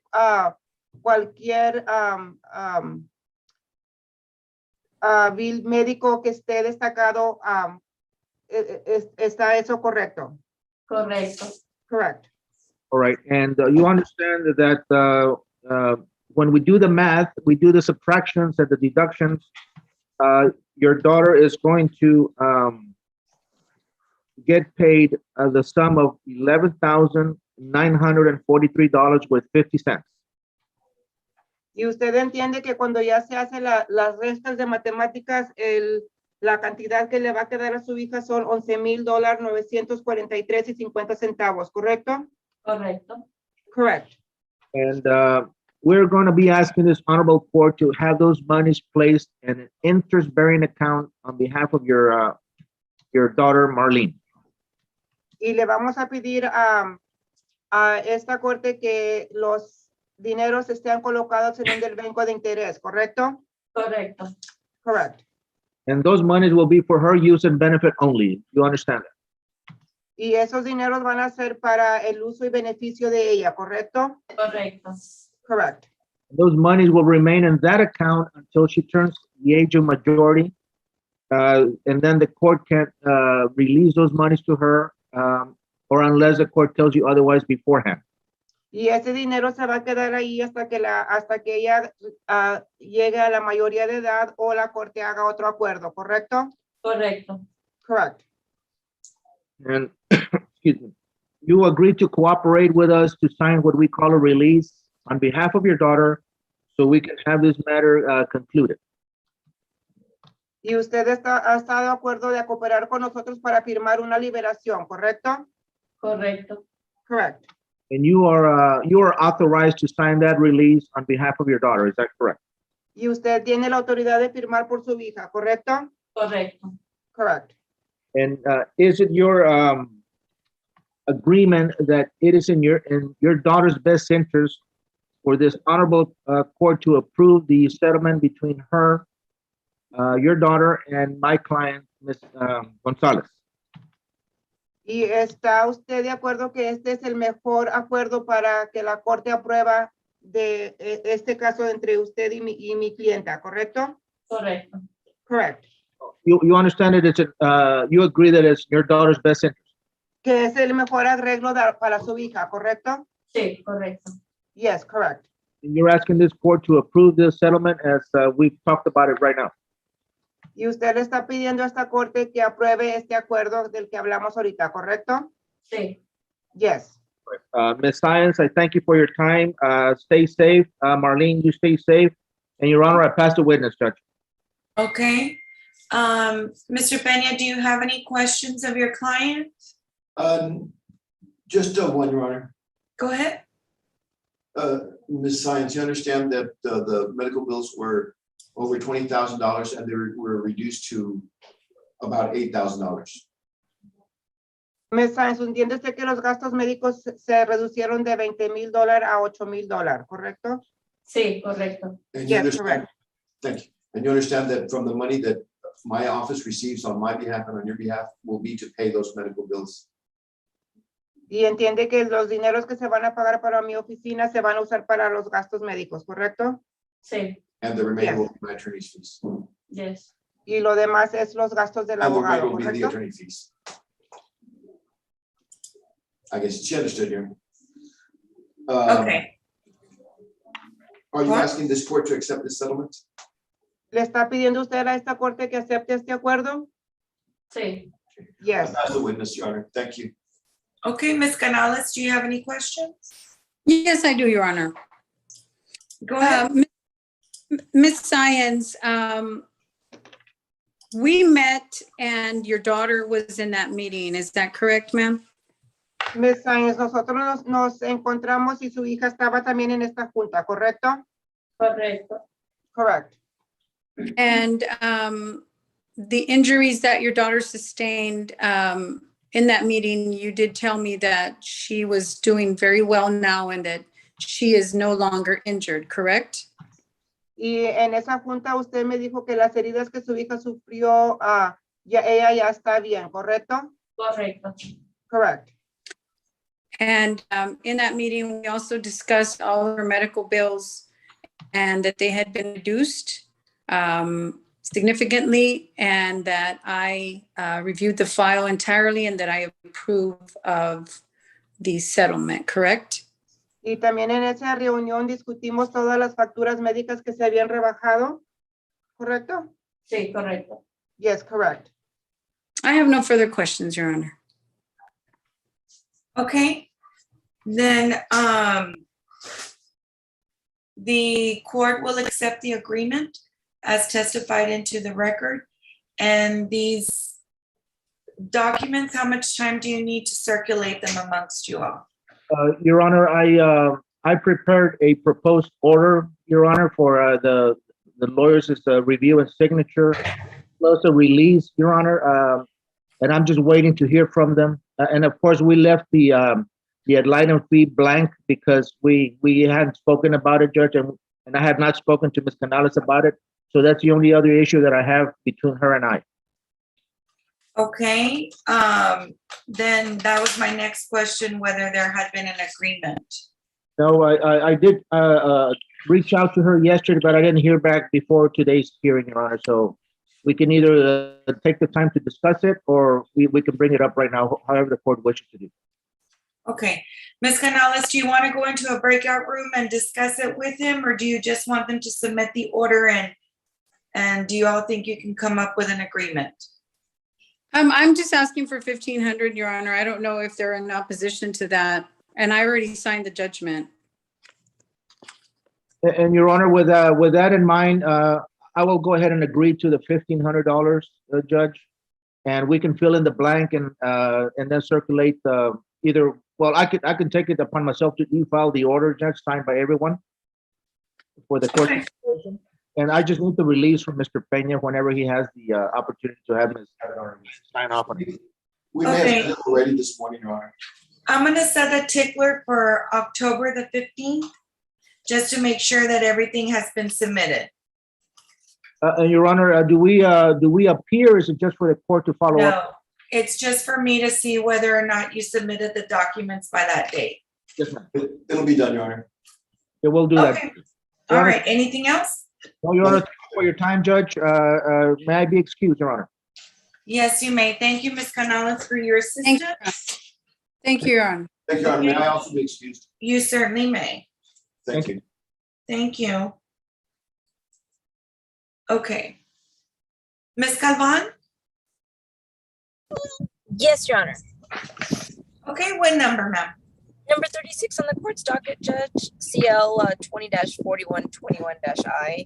Monica Galvan here on behalf of the plaintiff, Adolfo Ruben Sanchez. And Nasa Paula on behalf of Katia Jocelyn Medina Mello. Okay, and what is the announcement? Your Honor, we mediated this case unsuccessfully. We're gonna need a trial date. Could we have a status hearing February 9th at 9:30? Yes, February 9th at 9:30. And then at that time, we can move forward. Thank you, Judge. Okay. Anything else? No. No, Your Honor, may we be excused? Yes, thank you for your patience. Thank you, Your Thank you. Okay, Attorney Alex Moreno? Yes, good morning, Your Honor, or almost afternoon. I know.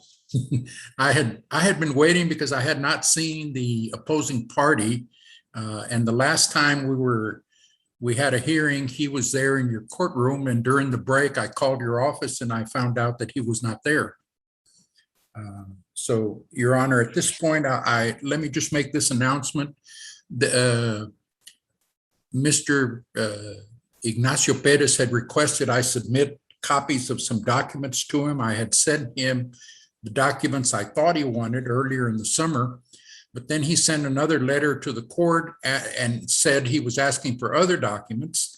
I searched around and I finally found some other documents that were done after the initial contract formation, and I've sent those to him. And Your Honor, I'm not sure if those are the documents he's looking for. It's all the documents that my client has related to this matter. Okay, so I do recall that Mr. Bettis has appeared once outside of my courtroom on his device, and my staff is temporarily back at this location while we will be moved again. But let me just ask Mr. Damian, is Mr. Bettis happen to go to the building, or is he outside of the building? No, ma'am, we haven't had anybody this morning. Okay. Your Honor, if I may? Yes. The daughter called this morning that he was trying to call in, and they asked for the phone number for the Zoom information, that they were going to be calling in through the phone number. Okay, well, he hasn't called in. Nobody has tried to get in via the telephone. So now, Mr. Moreno, you're saying that you've already submitted that to him. Is that correct? Yes, Your Honor. Okay. It's all the documents we have.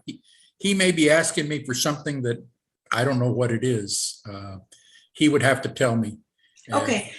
So then it's up to you. How do you want to proceed? Your Honor, we'd just like to go ahead and get this set for trial. I know you're giving out a February date. Are you asking for a jury trial or a bench trial? A bench trial, Your Honor. No one's Okay. listed a jury in this case. All right, since it's a bench trial, then I can go ahead and give you a setting for a DCC. Ms. Castañeda, can you give me the next available setting for a DCC? Yes, ma'am. Give me 1 second.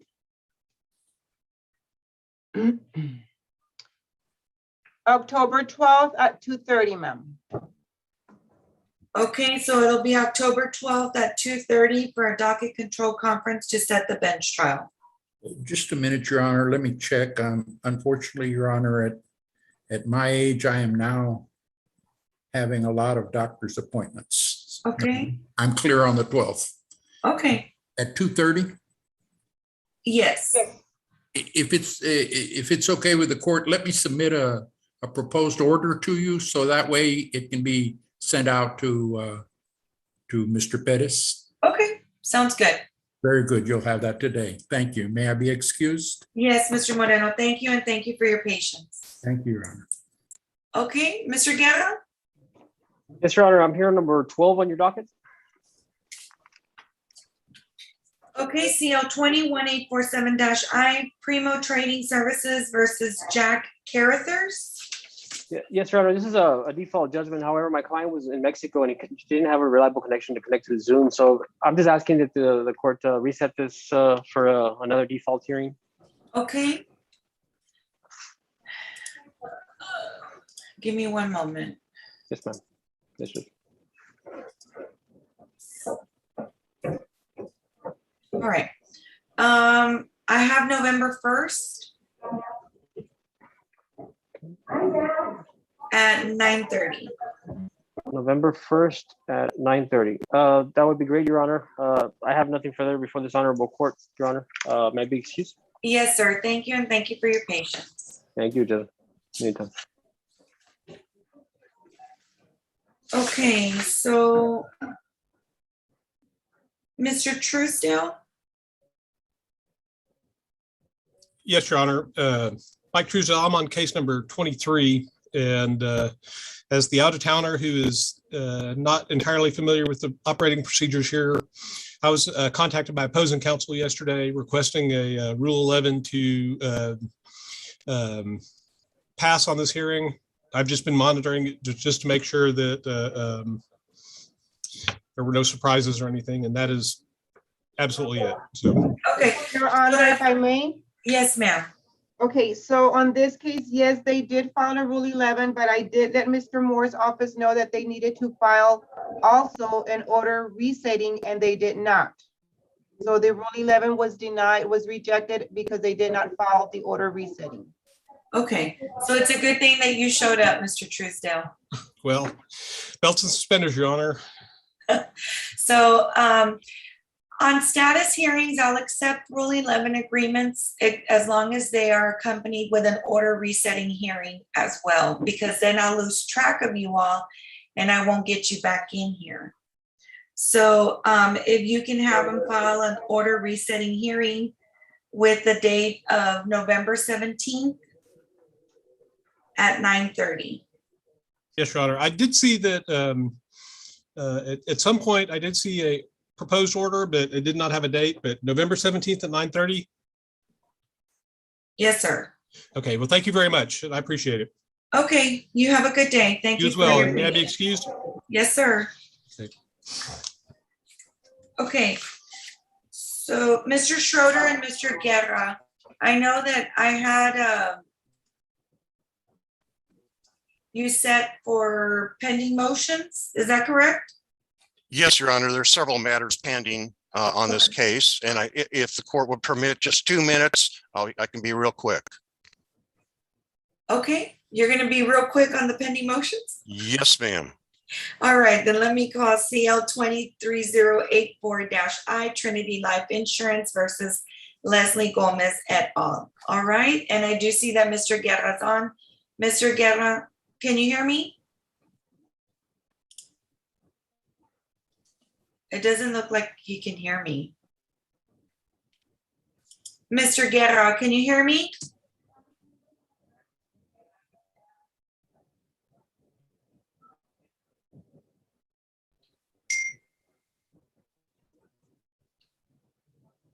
Okay, Mr. Guerra. Yes, I have everything. Yes, Okay. ma'am. Are you also in another court? I know I'm finished with the other courts, Your Honor. Okay, And all I'm just right. going to make a quick announcement on my case, Your Honor. Okay, so Mr. Schroeder, I'm calling the case on the one that you have with Mr. Schroeder, and Mr. Schroeder says that he has an announcement to make, so I'm gonna let Mr. Schroeder proceed. Mr. Schroeder, go on. Thank you, Your Honor. First of all, I represent the plaintiff, Trinity Life Insurance Company. This is a post foreclosure eviction case. On June 28th of this year, the plaintiff filed a business record affidavit. There's been no opposition to that. Asked the court to take judicial notice of that affidavit. Okay. What case is this? This is on Trinity Life Insurance versus Leslie Gomez and Maria G. Garza and all occupants on CL 23084-I. Just give me a minute, Your Honor.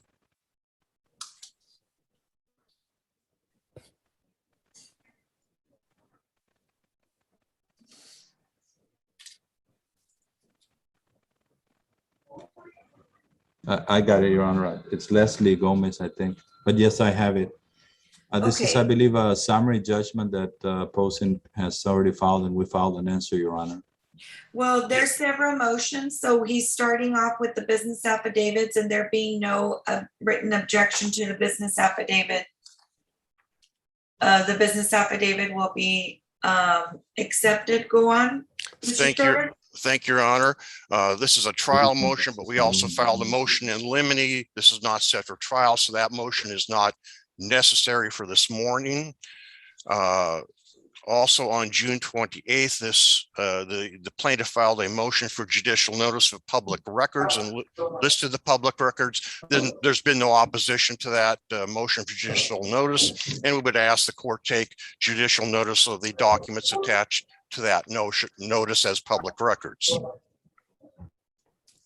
Okay, Mr. Guerra, did you receive a copy of the motion for judicial notice? I don't but I don't recall, Your Honor. But if he says that he filed them, I just went by what is filed in the record on the court. Okay, well, the motion for judicial notice, Mr. Schroeder, do you have the copy of the service being sent to Mr. Guerra?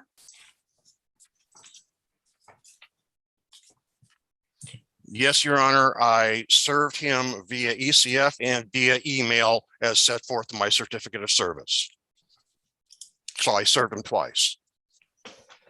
Okay. That's fine. I don't have any reason to believe he hasn't, Your Honor. I just one question, Judge. just for my own, those records, they don't have to have, get filed in the court? Because I usually just go by what's filed on the court's docket, on the court's, when I check with the courts and see what's filed. Your Honor, to answer counsel's question, the documents referenced in the motion for judicial notice were attached to the motion. They were served on counsel. That motion for judicial notice was filed with the court on June 28th, Mr. Guerra, and it is showing on the court's docket. Okay, that's fine, Your Honor. Okay. In addition, Your Honor, on July 19 of this year, the plaintiff filed a response to the defendant's CDC declaration. And if the court is aware, the CDC declaration or the CDC order has been extended by the federal government, but it only relates to landlords and tenants. It does not relate to post-foreclosure eviction matters. As a matter of fact, according to the actual CDC order entered by the federal government, it specifically states on page 2, middle column, about 2/3 of the way down, this does not include foreclosures on a home mortgage. So home mortgages are exempt from the CDC orders and any extension of those. And so we would ask that the defendant's declaration under the CDC order be stricken because it's not appropriate in this case. I've received no response from Mr. Guerra to that response of mine. Okay, Mr. Guerra, I do see that you have your response. Do you have a reply to Mr. Schroeder's argument? No, ma'am. I think the other courts have pretty much interpreted what the counsel is stating, because I use the same thing and the same argument, and they're pretty much go by what he's stating, that does not affect this type of eviction, Your Honor. That is correct. I mean, I'm not agreeing, but that's why I didn't oppose it, Your Honor. Okay, go ahead, Mr. Schroeder. And finally, Your Honor, the plaintiff did file its motion for summary judgment. I'm not going to go through the entire motion. The court has that in its records, but I will point out a couple of things. This is a post-foreclosure eviction action under Texas Rule of Civil Procedure 510.3. The only issue before this court in this case is the right to actual possession and not title. This court has no jurisdiction over title in this proceeding, only jurisdiction over right of possession. My client has made a case for possession of the property. That motion for summary judgment is supported by the business records affidavit that was filed on July 28, and the court just took judicial notice of. The motion for summary judgment is also supported by the request for judicial notice, which has been granted by the court today. The defendant, in his response, first of all, the defendant's response is non-compliant with Rule 166A subsection C. A response under that rule has to be supported by affidavits. It is only supported by the verification of defendant's counsel, and under Laidlaw Wastewater Systems versus the City of Wilmer, 904 Southwest 2nd, 656, Supreme Court, 1995. That case holds that pleadings are not competent evidence, even if sworn to or verified. And the rule is very specific. It requires supporting affidavits contravening the motion for summary judgment that has not been filed by the defendant. Further, in the defendant's response to the motion for summary judgment, paragraph 2, the defendant incorrectly states that in the substitute trustee's deed, there are no warranties of title. that is a misstatement of the Texas Property Code. Texas Property Code Section 51.009 specifically provides that a purchaser at foreclosure sale gets no representations and warranties from the trustee except as to warranties of title. That's in the statute. So that statement in the defendant's response is incorrect. The additional arguments in the defendant's response go to the validity of the foreclosure sale. This court has no jurisdiction over that today. If they want to contest the foreclosure sale, they have to file a separate suit. Again, the only issue before this court in this case is right to possession. That has been determined by the substitute trustee's deed that we have presented to the court in the judicial notice request. Finally, Your Honor, we would respectfully request that this court grant the motion for summary judgment for the reasons stated. Would ask the court that the court grant plaintiff its reasonable attorney fees and costs of suit in this case, as provided under Texas Property Code Section 24.005. I would advise this court that I have spent approximately 10 hours on this case at $275 per hour. We've had several hearings on this matter. We have had court costs of $246. And if this matter is appealed after judgment of this court, we would ask that under Texas Property Code Section 24.007, the court require the defendant to post a supersedious bond. Typically, most courts use 5% of the foreclosure sales price. That amount would be $6,042.95. Further, if appealed, the defendant under that code section is required to make post-appeal rental payments in a reasonable rent amount. And again, most courts use 1% of the foreclosure sales price for that. That would be $1,208.59. If this case is appealed, again, we're going to have additional attorney fees. I would testify to the court that if this is appealed to the Court of Appeals, additional attorney fees would be approximately $2,500. If appealed to the Supreme Court, would be approximately $5,000.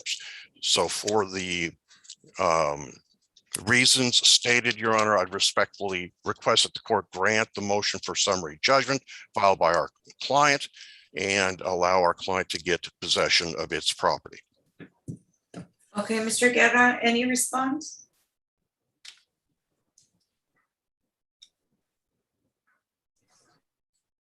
You're on mute, Mr. Guerra. Yes, I'm glad that he mentioned the affidavit that I did not file when I answered his summary judgment. Don't interpret that as being the burden is on him. And I went through his motion for summary judgment, and he has absolutely no affidavit. He attaches those as exhibits, but makes no mention of an affidavit. I've had summary judgments, and even though they're business records, and they go ahead and say attached are and I swear that these are the business records and so forth. And there's no affidavit on his summary judgment. He might have just missed it. Without that, I don't see how he can clear his burden. You just don't put them as exhibits and make his argument and put them as exhibits, and that's it. So everything that he stated on his motion for summary judgment, I mean, he could have been making it up.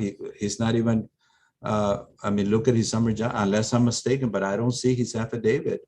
And on all this, this is all I do. And they do attest a business record, but they go ahead and say an affidavit and saying, I so-and-so, swear that this are the business records and hereby attaches exhibits. And that this is in fact true of what, that the property was sold at a foreclosure and all that, and that they now have all this. I mean, everything that he said on his summary judgment, but it's put into an affidavit form, and not in his case, he didn't even put a verification, much less an affidavit. So I just don't see without an affidavit how this court could grant this summary judgment, unless I'm mistaken. Maybe he did have it, but I don't see it. May I respond, Your Honor? Yes. Thank you, Your Honor. The motion for summary judgment is in fact supported by affidavit, supported by the business records affidavit filed in this case on June 28th, 2021, which this court has taken judicial notice of. In addition, the motion for summary judgment is also supported by the motion for judicial notice, and Rule 166A provides for supporting evidence other than affidavits to substantiate motions for summary judgment. The court has granted the motion for judicial notice. That judicial notice is of the deed of trust, which provides that the defendant is a tenant at sufferance under paragraph 12. The judicial notices of the substitute trustees deed showing the foreclosure sale, evidence in the foreclosure sale, both of which have been filed and are public records in the Hidalgo County deed records. And lastly, the notice to vacate, which was sent, which includes the post office stamps and includes the signed green cards on that notice to vacate. Those are all public records. Those are all subject to judicial notice, which this court has granted. There is no defect in the motion for summary judgment. Would respectfully request that the court grant the motion for summary judgment. Your Honor, just one last thing. I mean, I understand what he's saying, and I agree that you take a judicial notice with regard to the what he introduced as business records. But yes, that could be a business record for other properties. I'm not objecting. Okay, so you now submitted them, and that's great. And then he has a deed of trust. It could be for other properties. There's no affidavit that says the attached or the business records that have been allowed are in fact the business record for the property in question. That needs to be done through an affidavit. So I'm not sure, this is the first time that I have a counsel that is not put in an affidavit on a summary judgment and expects, okay, so I attached them and it is what it is. No, you need to put that the business records that are attached, Exhibit A, Exhibit B, Exhibit C, whatever exhibits you're going to say, or in fact, the business or the records pertaining to the property in question. There's nothing to show. There's no affidavit. And so he just wants to take a leap from saying, I go ahead and have this, and I have a summary judgment, and these records belong to over here. Okay, that's fine. That's what you're saying, but there's no affidavit that says that. Now, in other cases similar to this, the judge said, look, Mr. Guerra is going to appeal. So why not just go ahead and reset it, file your affidavit the way that it should be, and then go ahead and grant it, because I will appeal. I mean, obviously, and it's going to get reversed because there's no affidavit on his part. I agree. I mean, I can agree that he did introduce those records. He does, and I say, okay, fine, introduce everything you want. But how are you going to connect that those business records are in fact the business record for the property in question if you do not have an affidavit? Period. You can tell the court everything you want. That's still not testimony. Okay, first of all, this was not a quick announcement. So I need to apologize to Mr. Tucker, or else I would have taken Mr. Tucker first. Your Second Honor, of all, I need to ask y'all, have y'all gone to mediation yet? not that I recall, Your Honor. Okay. Do y'all have your orders on file as to the summary judgment? Yes, ma'am. Okay, so I'm gonna send out an order of referral to mediation by the end of the day. I will take your summary judgment under advisement, and you'll have a response. Just make sure that you have your competing orders on file. That's fine, Your Honor. Okay, anything else? Your Honor, just to apologize, it's because I have another case with you, and I thought you were calling my other case, which was a quick announcement. I did not mean to mislead you. No, it's not you. Mr. Schroeder had said it was a very quick 2-minute or something. Oh, Your Honor, I anticipated that. I do apologize, Mr. Guerra. Again, I apologize. I thought I was going to be quick. Okay. All right. Well, then go ahead and submit your orders. I'll review them, and I'm also going to submit an order of referral to you all for mediation. Thank you, Your Honor. Okay. Maybe And Mr. Guerra, I'll take you up shortly. Mr. Schroeder, do you have anything else? I do not, Your Honor. Thank you very much. Okay, thank you. Have a good day. Mr. Tucker, CL 171334-I, Gene Morris Company versus Salvador Olivares. And Judge, I may not be understanding as well. I have an uncontested motion, so that may not, it's going to take, probably 5 minutes. So I don't want to jump in front of Mr. Gutierrez if he's going to be fast, and I can just wait my turn. Okay, Mr. Contreras, do you have a quick announcement, sir? Mr. Contreras? Yes, good afternoon. It's a quick divorce, if there's only a quick divorce, but it's just an uncontested divorce, Your Honor. So that's what I have. Okay, now, I do have that. Let me see. Do you have, are there children involved? Yes, Your Honor. And did all the parties sign off on the divorce decree? It's a default divorce, Your Honor. Okay, give me one moment.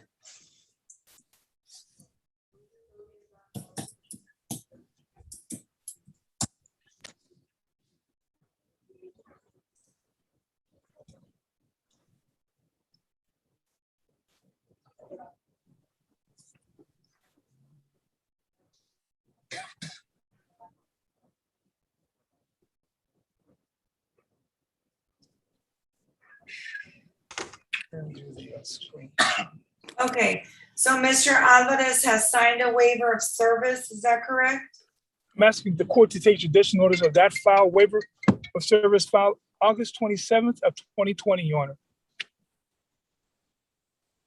Okay, and that waiver does say that Yes, that he agrees that this case may be taken up and considered without further notice to him. exactly, Your Honor. That's specifically stated on that waiver of service, Your Honor. Okay, Mr. Sendes, are you present? Yes, ma'am. Okay, can you please turn on your camera? There you go. Ma'am, will you please raise your right hand? Do you swear that the testimony that you're about to give is the truth, the whole truth, and nothing but the truth, so help you God? Yes, ma'am. Okay, go ahead, Mr. Contreras. Resendez, can you state your full name for the record, please? Mara Elizabeth Resendez? Resendez, you filed this petition for divorce back in September of 16th of 2013. Is that correct? Yes. And prior to the filing of this petition for divorce, you were living in Texas for more than 6 months and in this county for more than 90 days. Is that correct? Yes, that's correct. Now, you married to Mr. Alvarez. I forget his first name. What's his first name, Mr. Resendez? Andres Alvarez? Andres Alvarez. You guys were married on or about August 24th of 2009. Is that correct? Yes, that's correct. And you separated around September 10th of 2013. And you separated because the marriage, you guys were not getting along. There was discordant personalities. You just, again, were not getting along. Is that correct, Ms. Resendez? That's correct. And there's no reasonable expectation of reconciliation. In other words, you guys are not getting back together. Is that correct? That's correct. All right. There are children of the marriage. You're asking this court, ask for your petition, that you be appointed as sole manager and conservator of those children. And I'm referring to Alina Alvarez, Mara Alvarez, and Fatima Alvarez. Is that correct? Yes, that's correct. And that Mr. Alvarez be given standard possession orders. You okay with the standard visitation orders given to Mr. Alvarez? Yes. And as far as child support, we have no idea what he's making. Hasn't been any contact with my office or yourself. So at this point, what we're seeking is the minimum wage standard of child support to be reflected on the final order that we'll be submitting to the court within the next week or so. Is that correct? Yes, that's correct. And the child support minimum would be for 3 children that are still under 18 years of age and enrolled in the secondary school or high school as well. Is that correct? Yes, that's correct. All right. And you feel that as far as the children are concerned, in this particular conservatorship and child support and visitations is to the best interest of this children. Is that correct? Yes, that is correct. All right. As far as property, there's no community property other than personal belongings. And you're asking this court that whatever you have under your possession, under your name, that is, you keep, and whatever he may have in his possession, he keeps. Is that correct? Yes. Now, Yes, that is correct. Thank you so much, Mr. Sanders. I forgot to ask you something else, not to offend you in any way, but I have to ask you this. You're not pregnant at this point in time, is that correct? That is correct. I'm not pregnant. You're not expecting a child. Is that correct? No, sir. That All is correct. And you have not adopted a child during this time that you've been separated, because you've been separated for more than 8 years now. Is that No, I correct? have not adopted. No. Okay. And as to your knowledge, Mr. Alvarez is not in the military as well. Has not served in the military. Is that No, correct? sir. That is correct. He's never served in the military. Is that correct? No, sir. He has never served in the military. Now, are you asking for a change of last name, Ms. Resendez? No, I am still using my maiden last name. Resendez is my main last. As far as the division of the community property that we just mentioned to the court, you feel that is fair and equitable division of your community property? Again, referring to the personal belongings. Is that correct? Yes, that is correct. All right. And finally, you're asking for a divorce. Yes, sir. All right. Congratulations. Okay, is there any before retro? I'm sorry. Health insurance, I'm sorry. On the health insurance, I'm sorry, Judge. On the health insurance, the kids are on government health care. Is that correct? Right now, yes, they're on Medicaid. Got you. Asking this court that he be ordered to reimburse $117 to the state regarding the health benefits that they're receiving from that government health aid. Is that correct? Yes. And that'll begin October 1st of 2021 and like payment at the beginning of each month. Is that correct? Yes. There's no back child support, as the court had mentioned. Does he owe you? Has he been paying you? Does he owe you any money at this point in time regarding the child support? No. Okay. All right. And again, you're asking for a divorce. Is that correct? Yes, that is correct. Okay, so what the Attorney General's office has been doing in the past in the cases that our minimum wage medical support is set at $57. Your Honor, it is, but it's also, there's another health insurance benefit that is 117. I'll inquire with the agency's office and see which one they want me to put in there, and I'll do that. Either 56 or the 117. Yes, Your Honor. All right, I wasn't aware that there was a different one, but okay. All right. I have well, a question. Yes, ma'am. If there was a time where my kids didn't qualify because of my type of job, I didn't meet requirements to qualify. If I happen to get insurance for them, let's say through my employer or through the marketplace, would I have to notify the court or child support about that? Attorney General. You would notify the Office of the Attorney General, Okay. and then they would make the required change. Mr. Contreras, how much time do you need to submit the signed divorce decree? Your Honor, if I can get through the agent's office, if you can give me 2 weeks, sometimes it's very difficult to communicate. I don't know why, but give me 2 weeks if you can, Your Honor, as far as the tickler on your. Okay, I'm gonna set a tickler for October the 22nd. Thank you so much, Judge. Is she divorced? Yes, the court will take judicial notice of all the documents in the court's file and will grant the divorce and the relief requested today. Ms. Resendez, so as soon as your attorney has the divorce decree, you do need to sign off on it, send it back to him, and he will file it with the court. Okay. Ms. Resendez, congratulations again. Congratulations. Thank Have a good you. day. Thank you. Thank you, Judge, as well. May I be excused, Your Honor? You certainly may. Thank you. May I Okay, be Miss. excused? Yes, Mr. Castillo. Do you have a quick announcement? Yes, Your Honor. We're number 17 on the docket, CL 14 2359I. Robert Gonzalez versus Noelia Gonzalez.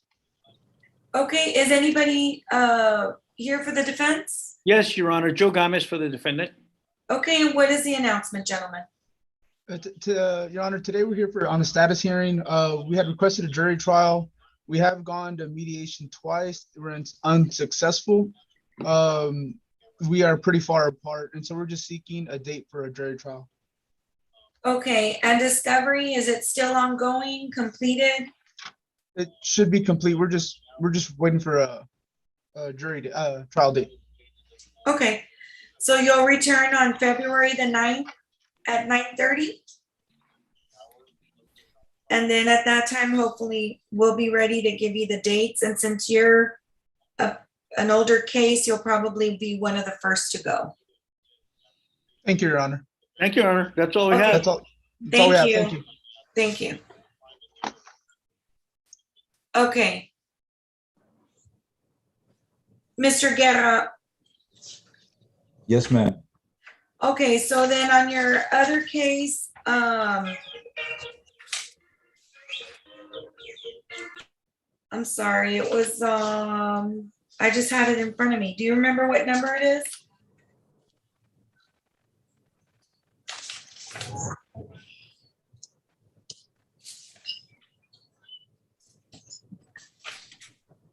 Number 16, Judge, maybe? Yeah, yes, CL 121705-I. So you were going to check the title on that. Did you do the title search?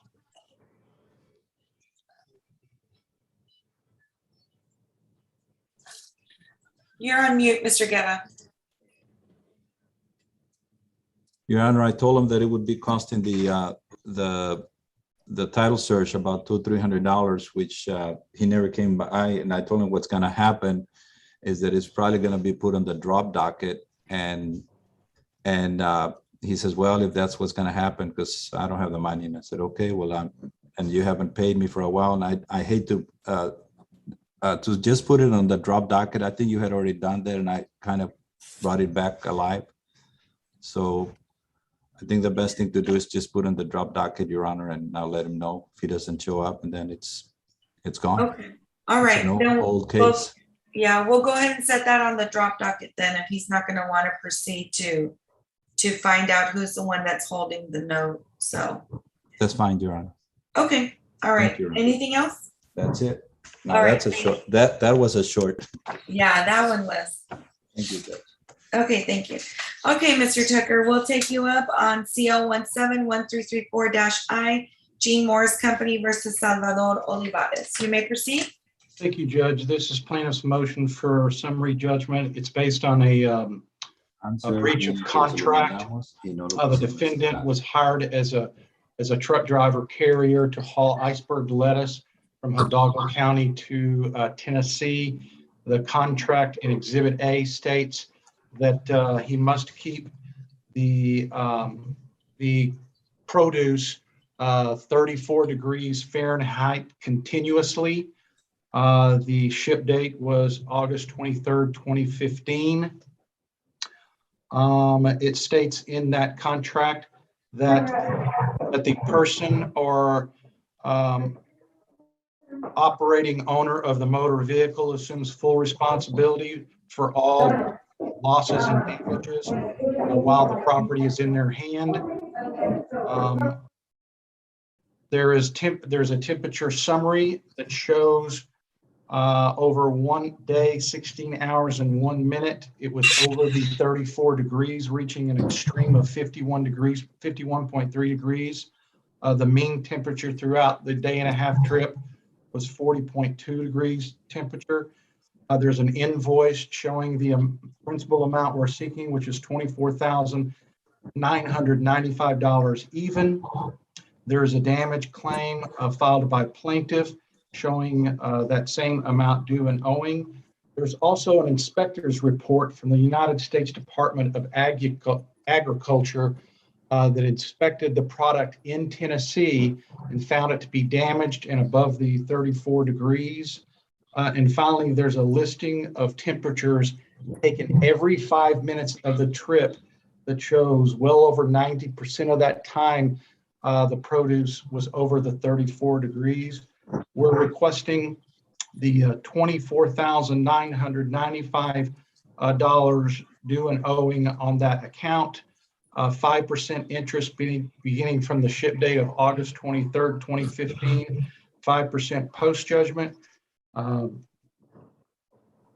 Also cost of court. Also, Your Honor, the defendant had filed a counterclaim based on non-payment. In our motion for summary judgment, specifically paragraph 10, we quoted quote, a Texas Supreme Court case at 134 Southwest 3rd, 195 from 2004 that states, when a defendant breached the contract, the plaintiff is no longer bound to pay the defendant because of the material breach.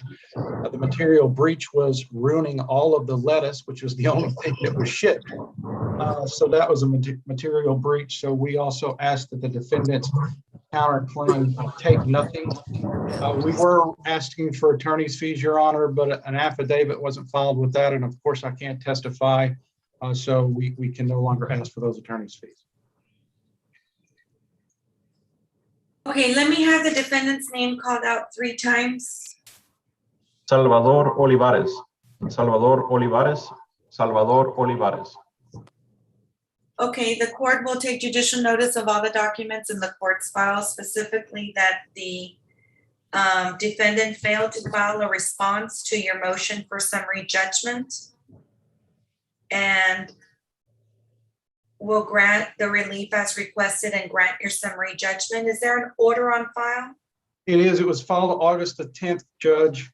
I would note, Your Honor, there's a blank in there to fill out attorney's fees, but because there's no affidavit of attorney's fees, I don't see how they can get those. Okay, I'll go ahead and just cross that out then. Perfect. Okay, give me, let's see. Okay. And to the best of your knowledge, Mr. Olivares. I'm sorry. Yeah, Mr. Olivares still lives in Donna, Texas? Yes, Judge, to our knowledge, he does. Okay. Okay, then I'll ask for that to be forwarded to my queue and I'll sign off on it. Thank you so much, Judge. Have a fantastic day. May I be excused? You certainly may. Thank you for your patience. Thank you. Okay, I have San Juana Maldonado, F4019-20-9.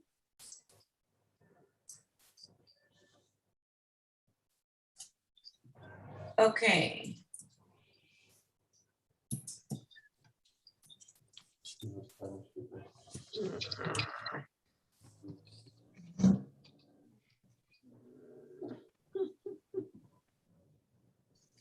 Okay, so Ms. Maldonado, can you hear me? You're on mute. Sí la escucho. Okay. A ver, ahí está. Ms. Castañeda, ask her if she recalls that there was a filing regarding, I guess, a SAPSER before. Ms. Maldonado, no sé si usted recuerda que hubo antes algo que se documentó con la corte tocante a algo que tiene que ver con el child support, una orden. Sí, ya está establecido el child support. Okay, so she was supposed to have, go ahead and translate that, I'm sorry. Yes, the child support has been established. Okay, then she has to file a motion to consolidate that case number into this case number. Does she have it? Ms. Maldonado tiene que poner una moción para consolidar esa orden con este caso. ¿Ya lo hizo? No lo consolidé porque decidí dejar la orden como está. I didn't consolidate it because I decided to leave the order the way it is. Yes, but that order needs to be put into this case and the child support and everything will stay the same. Sí, pero esa orden se tiene que incluir en este divorcio y el child support se puede quedar, la manutención se puede quedar igual. Okay. Okay. So she needs to have somebody help her with a motion to consolidate. So necesita que alguien le ayude a poner una moción para consolidar. Sí, muy bien. Yes, okay. Okay, does she have that case number? ¿Tiene usted el número del caso? Sí. Mm, Yes. What is that case number? ¿Qué es el número? ¿Es para el child support? Yes, it starts with an F as well. Sí, también comienza con una F. Your Honor, I Sí. do have it. Sí, aquí lo tengo. Deme un Yes, I momento. have it. I'm sorry, Ms. Rivera, you were saying? Yes, ma'am, I do have that case number. Okay, what is it? It's F 2554-19I. In the interest of a minor child.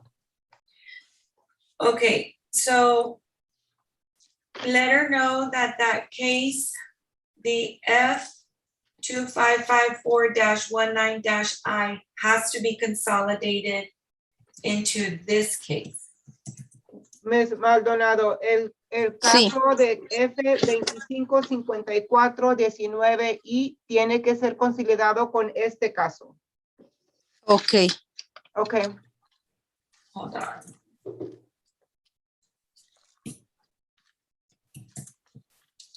I think it's -9, not dash, well, Since it hasn't been consolidated, Judge, it is still a 1.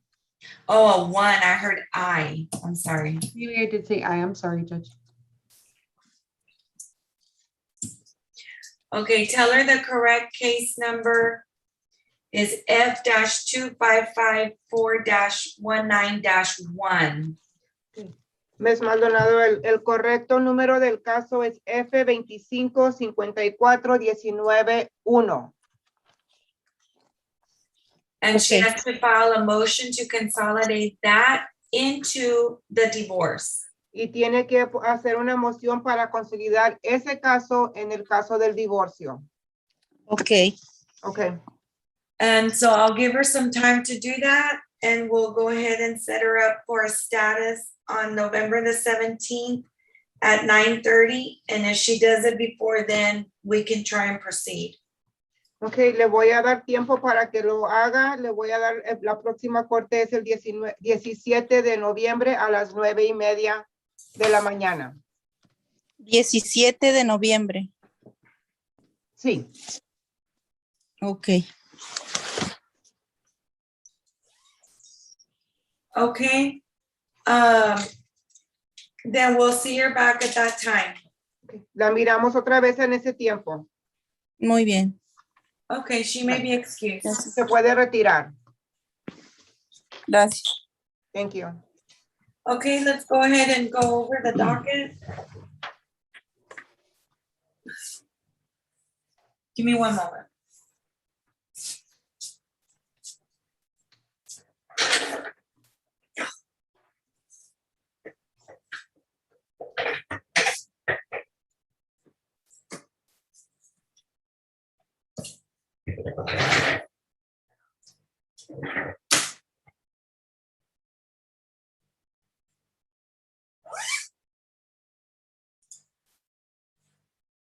Okay, sorry, I had dropped my pen.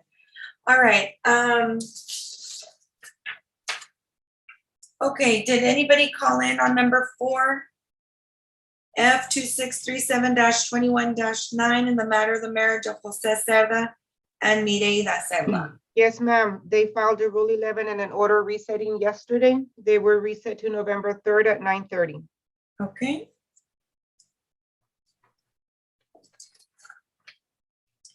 And how about number 14, F 1314-20-9 in the matter of the marriage of Carrie Villarreal and Mario Flores. Same announcement, ma'am. Okay, and they're also November 3rd? Yes, ma'am. CL 152073-I, number 10 on the court's docket, Juan Jose Villarreal and Lionel Garcia. I don't have anything for that one. Yes, ma'am. Mr. Bustos' office called. They're unopposed and they were gonna file an order resetting hearing. November 10th was given at 9:30. Okay. And then number 20, CL 154397-I, Belen Gonzalez versus Chen Si Chen. I believe a non-suit was sent to the queue, to judge's queue. Okay. CL 161097-I, Portfolio Recovery versus Leonardo Robles, number 21. I don't have anything. Okay, Judge, on this one, there was a non-suit and your honor did sign it. okay, non-suit.